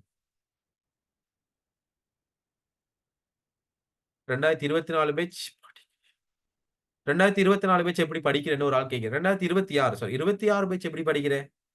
2026 கேட்கிற மெயின் விஷயம் அந்தண்டு படிக்கிறது அந்தண்டு ரிவிஷன் பண்ணிட்டே இருக்கு. வேற ஒன்றும் தேவையில்ல. ஏன்னா இருக்கிற மெயின் இப்போ இந்த மாசம் படிச்சதை இப்போ இப்படிதான் 2 ஷெட்யூல் நீங்க ஃபாலோ பண்ணணும். 26 27 இருக்குன்னா கொஞ்சம் கேட்டுக்கிடுங்க. இப்போ இன்னைக்கு நீங்க படிக்கிறீங்க ஸ்கூல்ல இல்ல டியூஷன்ல இன்னைக்கு நைட் ரிவிஷன் பண்ணுங்க. நாளைக்கு நைட் ரிவிஷன் பண்ணுங்க. அந்தந்த படிக்கிற அந்த நைட் ரிவிஷன் பண்ணுங்க. அந்த மாசம் முடியக்குள்ள ஒரு நாள் எடுங்க. அந்த ஒரு நாள் இந்த மாசம் படிச்சது ஃபுல்லா ரிவிஷன் பண்ணுங்க. அதனால தான் இந்த டேட் போடுறது நிறைய பேர் இந்த கொப்பிக்கு மேல டேட் போடுறதுக்கு காரணம் அதான். ஏன் இந்த மாசம் படிச்சது ஃபுல்லா ரிவிஷன் பண்ணுவோம். அடுத்த மாசம் படிச்சா அடுத்த மாசம் கடைசியில ஃபுல்லா ரிவிஷன் பண்ணுவோம். அடுத்த மாசம் படிச்சா அடுத்த மாசம் அப்ப ஒரு பாடத்தை நீ 3 தடவை படிச்சு போடும். ஒன்னு ஸ்கூல்ல அந்த டைம்ல டியூஷன்ல படிச்சு போடுவா. அதை நீ வீட்டுல திரும்ப அந்த டே நைட்டுக்கு நீங்க ரிவிஷன் பண்ணுவா. அடுத்து அந்த மாசம் கடைசியில ரிவிஷன் பண்ணுவா. அதுக்கப்புறம் நீ எக்ஸாமுக்கு ஒருக்கா ரிவிஷன் பண்ணுவா பாரு. டேர்ம் எக்ஸாமுக்கு அப்புறம் 4வது தடவை. அதுக்கப்புறம் ஃபைனல் எக்ஸாம் அன்னைக்கு ரிவிஷன் பண்ணுவா பாரு. ஓவராலா நீ ஒரு பாடத்த நீ 6 தடவ படிச்சுப்புட ஒண்ணும் அறியாமலே இந்த பேட்டர்ன்ல நீ போனினா. இது என்னடான்னா எக்ஸாம் நெருங்கக்குள்ள விழுந்து பொழுது பாடமாக்குறேன். பாடமாக்கி என்ன பிரைஸ்? ஒண்ணுமே இல்ல. இன்னைக்கு படிக்கிறது இன்னைக்கு நைட்டுக்கே படிச்சிரு.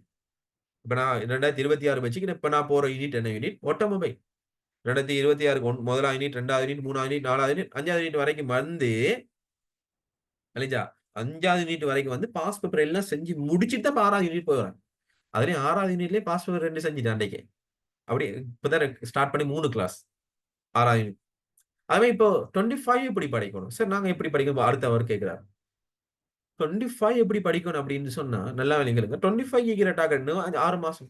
இந்த 6 மாசத்துல நீங்க வந்து உங்கால ஒரு 2 உங்களுக்கு 2 தேவை இருக்கு போல. நல்லா யோசிச்சு பாரு. 2 தேவை இருக்கு. 1 சிலபஸ் முடிக்கணும். 2வது தேவை முடிச்சத படிக்கணும். முடிக்க வேண்டிய சிலபஸ் நெறைய இருக்குது இன்னொரு பக்கம். இன்னொரு பக்கம் முடிஞ்ச சிலபஸ படிக்க வேண்டியது தேவை ஒண்ணு இருக்குது. இப்ப நீங்க ஷெட்யூல் பண்ணணும் எப்படின்னு சொன்னா, நான் செல்ஃப் ஸ்டடி பிளான் தருவேன். எப்ப தருவேன்? உங்களுக்கு நான் வந்து சரியா தருவேன் வந்து செல்ஃப் ஸ்டடி பிளான்லாம் வச்சுக்கிறேன். நான் காட்ட மாட்டேன். எல்லாமே ஷெட்யூல் பண்ணி டிக் பண்ணி படிக்கிற மாரி நான் வச்சுக்கிறேன். செல்ஃப் ஸ்டடி பிளான் வச்சிருக்கேன். ஒவ்வொரு யூனிட்ல என்னென்ன பார்ட்ட நீ மெயின் பண்ணி படிக்கணும்ங்கிறத நான் சார்ட் பண்ணி வச்சுக்கிறேன். கிட்டத்தட்ட 3 பக்கத்துக்கு டிக் பண்ணி படிக்கணும். சோ என்ன சொல்ல வரேன்டா, நீ வந்து ஸ்கூல்ல படிக்கிற மாரி, டியூஷன்ல படிக்கிற மாரி எங்கால சிலபஸ படிச்சுக்கிட்டே போ. விளங்குச்சா? உங்கால உனக்கு ஃப்ரீ டைம்ல முடிஞ்சத படிச்சுட்டு வா. அப்ப ஓவராலா உங்களால முடிஞ்சது ஒரு பக்கத்த இப்ப உண்மைய சொல்லணும்னா இடெக்க பொறுத்தவரை 4வது யூனிட்ல இருந்து படிங்க. மொத 3 யூனிட்ட விடுங்க. அது ஒரு பக்கம் ஈகட்டும். 4வது, 5வது, 6வது, 7வது, 8வது அதுக்கப்புறம் செகண்ட் இயர் வாங்க. இங்கால செகண்ட் இயர்ல உங்களுக்கு ஸ்கூல்ல, டியூஷன்ல சிலபஸ் போவே. அத அங்கால அப்படி படிங்க. அப்ப 2 பக்கத்தால கவர் ஆகிட்டு வரக்குள்ள உங்களுக்கு ஓகேயா போயிரும். இப்போதைக்கு நீங்க டார்கெட் பண்ணி ஃபர்ஸ்ட் இயர நான் ஃபுல்லா முடிக்கணும். அப்படி ஒரு டார்கெட் பண்ணி முடிங்க மொதல்ல. எப்படி முடிக்க போறீங்க? ஃபர்ஸ்ட் இயர்ல இருக்கிற பாஸ் பண்ண கேள்வி வச்சு யூனிட் செய்யுங்க. நெறைய பேர் வந்து தியரி மட்டும் படிச்சா படிச்சுட்டேன்னு நெனைக்கிறது. அது இல்ல படிப்பு. தியரிய பாஸ் பண்ண கேள்வி வச்சு தியரிய கவர் பண்ணுங்க. அப்ப உங்களுக்கு ஏதோ ஒரு வகையில ஓவராலா கவர் ஆகிட்டே வரும். விளைஞ்சு என்ன சொல்ல வரேன். சரி?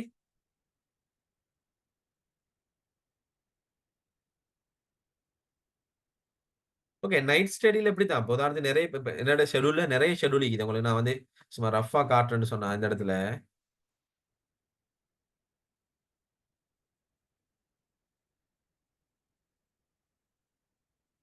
கொஞ்சம் பாருங்க. இல்ல செல்ஃப் ஸ்டடி பிளான் தான் இருக்குது. ஓகே. சோ நான் ரஃப்பா காட்டுறேன்னு சொன்னா, இதுல பார்த்தீங்கன்னு சொன்னா, இது வந்து நான் யூனிட் வைஸ் பிரிச்சுக்கிறேன். இத நீங்க பிரிண்ட் பண்ணி ஒட்டணும். சரி 2024க்கு தான் குடுத்திருந்தேன். அப்ப அதே மாரி வந்து ஒவ்வொரு யூனிட்ல எந்தெந்த யூனிட்ட நாங்க எந்தெந்த பார்ட்ட நாங்க ஸ்பெசிஃபிக்கா டார்கெட் பண்ணி படிக்கணும்ங்கிறத நான் போட்டுக்கிறேன். அடுத்து நான் குடுத்த ஒரு ஷெட்யூல் வந்து இந்த ஷெட்யூல். இந்த வேலைக்கு இது நான் தரமாட்டேன். அது FR24 5க்கு வராக்கள் மட்டும் தான் ஷெட்யூல் ஷேர் பண்ணுவேன். சோ இந்த ஷெட்யூல் நான் போடுறேன். எப்படின்னா, அப்ப minimum 2 hours duration. For example, இப்போ காலையில ஒரு 2 ஹவர்ஸ் 2 ஹவர்ஸ் எடுக்கலாம். 1 ஹவர் 1 ஹவர் எடுக்கலாம். அல்லேதா 1 ஹவர் 1 ஹவர் எடுக்கலாம். பிரச்சனை இல்ல. நீ உனக்கு வந்து உதாரணத்துக்கு சொல்றேனே, 1/2 ஹவர் 1/2 ஹவர் எடு பிரச்சனை இல்ல. அது உன்னோட கையில தான் இருக்குது. சரியா? சரி. இப்போ உதாரணத்துக்கு இப்ப மினிமம் 2 ஹவர்ஸ் நான் போட்டுக்கிறேன். இப்ப உதாரணத்துக்கு மார்னிங்ல உதாரணமா சொல்றேன். உனக்கு வந்து காலையில காலையில ஒரு 5லிருந்து 7 வரைக்கும். அதுக்கப்புறம் பின்னேரம் 4லிருந்து 6 வரைக்கும். ஆன்லைன் கிளாஸ் போற ஆட்கள் வந்து பின்னேரம் சும்மா தான் இருப்பீங்க. பிசிக்கல் கிளாஸ் போகாம. ஆன்லைன்லயே போதும்னு நம்பிக்கை உள்ள ஆட்கள் வருவீங்க அந்த மாரி. அதுக்கப்புறம் என்ன செய்வீங்க? அதுக்கப்புறம் நைட்ல வந்து ஒரு 8லிருந்து 10 வரைக்கும். யோசிச்சு பாரு 24 மணித்தியாலத்துல உன்னோட வாழ்க்கை நல்லா இருக்கணுங்கிறதுக்காக நீ வந்து ஒரு 2 ஹவர் ஒரு 6 ஹவர்ஸ் குடுக்கையில தான். இது கடைசி டைம்ல போடுற ஷெட்யூல். இப்ப நீ பிகினிங் தான் இப்ப இன்னும் 6 மாசம் ஆயிக்குது. சோ அதனால நீ பிகினிங்கா இருந்து அட்லீஸ்ட் காலையில ஒரு சும்மா சொன்னேனே 5லிருந்து 6 சரியா? அதுக்கப்புறம் நீ என்ன சொல்லலாம்? பின்னேரம் ஒரு 5 அ அ பின்னேரம் ஒரு 5லிருந்து 6 அதுக்கப்புறம் நீ வந்து 6லிருந்து 7 பிரேக் ஒண்ணு எடுத்து 7:30லிருந்து 8:30 அல்லது 7லிருந்து 8 குடு. மண்டே காலையில இடெக் படிப்பா. பகல் வந்து பின்னேரம் வந்து எஸ்எஃப்டி படிப்பா. நைட் வந்து ஐசிடி படிப்பா. அப்படி ஏதோ ஒண்ணு படி. 2வது விஷயம் இன்னொரு ட்ரிக்ஸ் நெறைய இருக்கு போல. நான் உங்களுக்கு எல்லாத்தையும் போட்டு நான் சொல்ல விரும்பல. இன்னொரு ட்ரிக்ஸ் என்ன தெரியுமா? இப்ப நீங்க வந்து உதாரணத்துக்கு சும்மா சொல்றேனே, இப்போ மேச ஃபுல்லா புக்ஸ் அடுக்கி வச்சீங்கன்னா, பைத்தியம் பிடிக்கும். புக்ஸ வேற இடத்துல வைங்க, படிக்கிறத வேற இடத்துல படிங்க. 2வது முக்கியமான விஷயம், கட்டில பக்கத்துல வச்சுட்டு படிக்காதீங்க. பாக்க பாக்க தூக்கம் தான் வரும். படிக்கிறது கொஞ்சம் ஃப்ரீ மைண்டா படிங்க. கொஞ்சம் மேசை கிளீனா வைங்க. மேசையில இல்ல அப்படி மேசையில தான் வச்சு படிங்க. மேசை ஒழுங்கா அடுக்கி வைங்க. குப்பை மாதிரி வச்சீங்கன்னு சொன்னா, குப்பை மாரி மேசை எது நம்மோட சூழல் சரியாயி நம்மோட மைண்ட் செட் கிளீனா இருக்கணும் தம்பி. அத நாம இல்லாம வச்சு போட்டு, நான் வந்து படிக்க போறேன்னு நீ போனா 1 ஹவருக்கு மேல படிக்கல. அடுத்தது இந்த முதல்ல முக்கியமான ஒரு விஷயம் இந்த ஃபோன். ஆஃப்லைன் பண்ணி, சைலன்ட்ல போட்டு ஃபோன ஒரு ஓரமா வைங்க. தயவு செய்து இந்த ஃபோன பக்கத்துல வச்சுக்கிட்டு ஏதோ ஒரு வகையில ஃபோன் இழுக்கும் தம்பி உங்கள. ஷூரா இழுக்கும். சும்மா அப்படி Facebookல ஒரு போஸ்ட் பார்க்க போவோம்னு பார்ப்போம். குரூப்ல ஒரு மெசேஜ் பார்க்க போவோம்னு போவோம். அப்படியே இழுத்துட்டு போய்த்துரும். தயவு செய்து அந்த ஃபோன கொஞ்சம் ஓரமா வைங்க. தயவு செய்து. ஏன்னா, இன்னும் கொஞ்ச நாள் இருக்கிற கொஞ்ச நாள்ல சரியா யூஸ் பண்ணுங்க. உங்களோட பேட்ச் நான் ஷூரா சொல்றேன். 2024 பேட்ச் இன்னைக்கும் ரிசல்ட்ஸ் வந்து பெருசா யாருக்குமே கை குடுக்க இல்ல. எனக்கு விளங்குச்சா? ஆனா 2025 பேட்ச் நல்ல ரிசல்ட்ஸ் உள்ள ஸ்டூடண்ட்ஸ் வந்து இருக்காங்க. சோ, அதனால நீங்க வந்து உங்களோட கையில நல்ல பெர்ஃபார்ம் பண்ணா தான் பெஸ்ட் ரிசல்ட். ஏன்னா 2025 வந்து உண்மையிலேயே அ கொஞ்சம் படிக்கிற டீம் கொஞ்சம் கூட. நான் பார்த்த வரைக்கும். விளங்குச்சா? இப்ப அந்த வகையில தான் நான் சொல்றேன். நீங்க கொஞ்சம் முயற்சி செஞ்சு கொஞ்சம் படிக்க ரெடி ஆகுங்க இன்ஷா அல்லாஹ். நேற்றைய தோல்வியை மறந்து நாளைய வெற்றியை நோக்கி இன்றைய பொழுதை தொடங்குவோம். வெற்றி நமதேங்கிற ஒரு கான்செப்ட் அடிப்படையா வச்சு இன்ஷா அல்லாஹ் ஆரம்பிப்பேன். நான் இந்த ஷெட்யூல் உங்களுக்கு தருவேன். ஜூன் 16 தான் நான் தருவேன். ஒவ்வொரு யூனிட்ல என்னென்ன கான்செப்ட்ட ஸ்பெசிஃபிக் பண்ணி படிக்கணும். எத படிக்கிறேன்னே தெரியாம இருக்கிறேன். இந்த பார்ட்ட நீ வந்து ஃபார் எக்ஸாம்பிள் நான் சும்மா சொல்றேனே, இந்த மொத 3 இந்த யூனிட்ட காட்டு.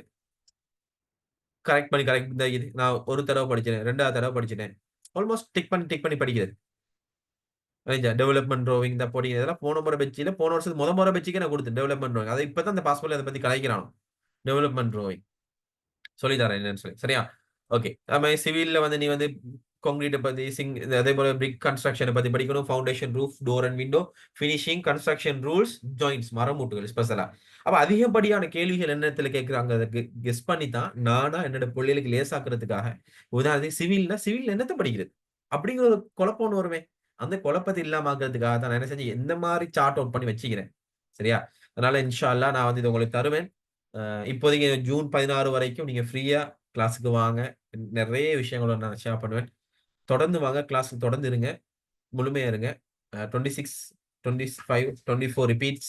ஒண்ணும் பிரச்சனை இல்ல. படிங்க இன்ஷா அல்லாஹ். என்னோட பெஸ்ட்ட நான் உங்களுக்கு தருவேன் இன்ஷா அல்லாஹ். சந்திப்போம். பாய். See you again. ஏதாவது பெர்சனலா இருந்தா எனக்கு அப்டேட் ஒண்ணு தாங்க. மெசேஜ் ஒண்ணு தாங்க. என்னோட நம்பர் உங்களுக்கு கீழ நெனைக்கிறேன். ஸோ கட்டாயம் பெர்சனலா என்ன மெசேஜ் ஒண்ணு தாங்க. சந்திப்போம். அஸ்ஸலாமு அலைக்கும்.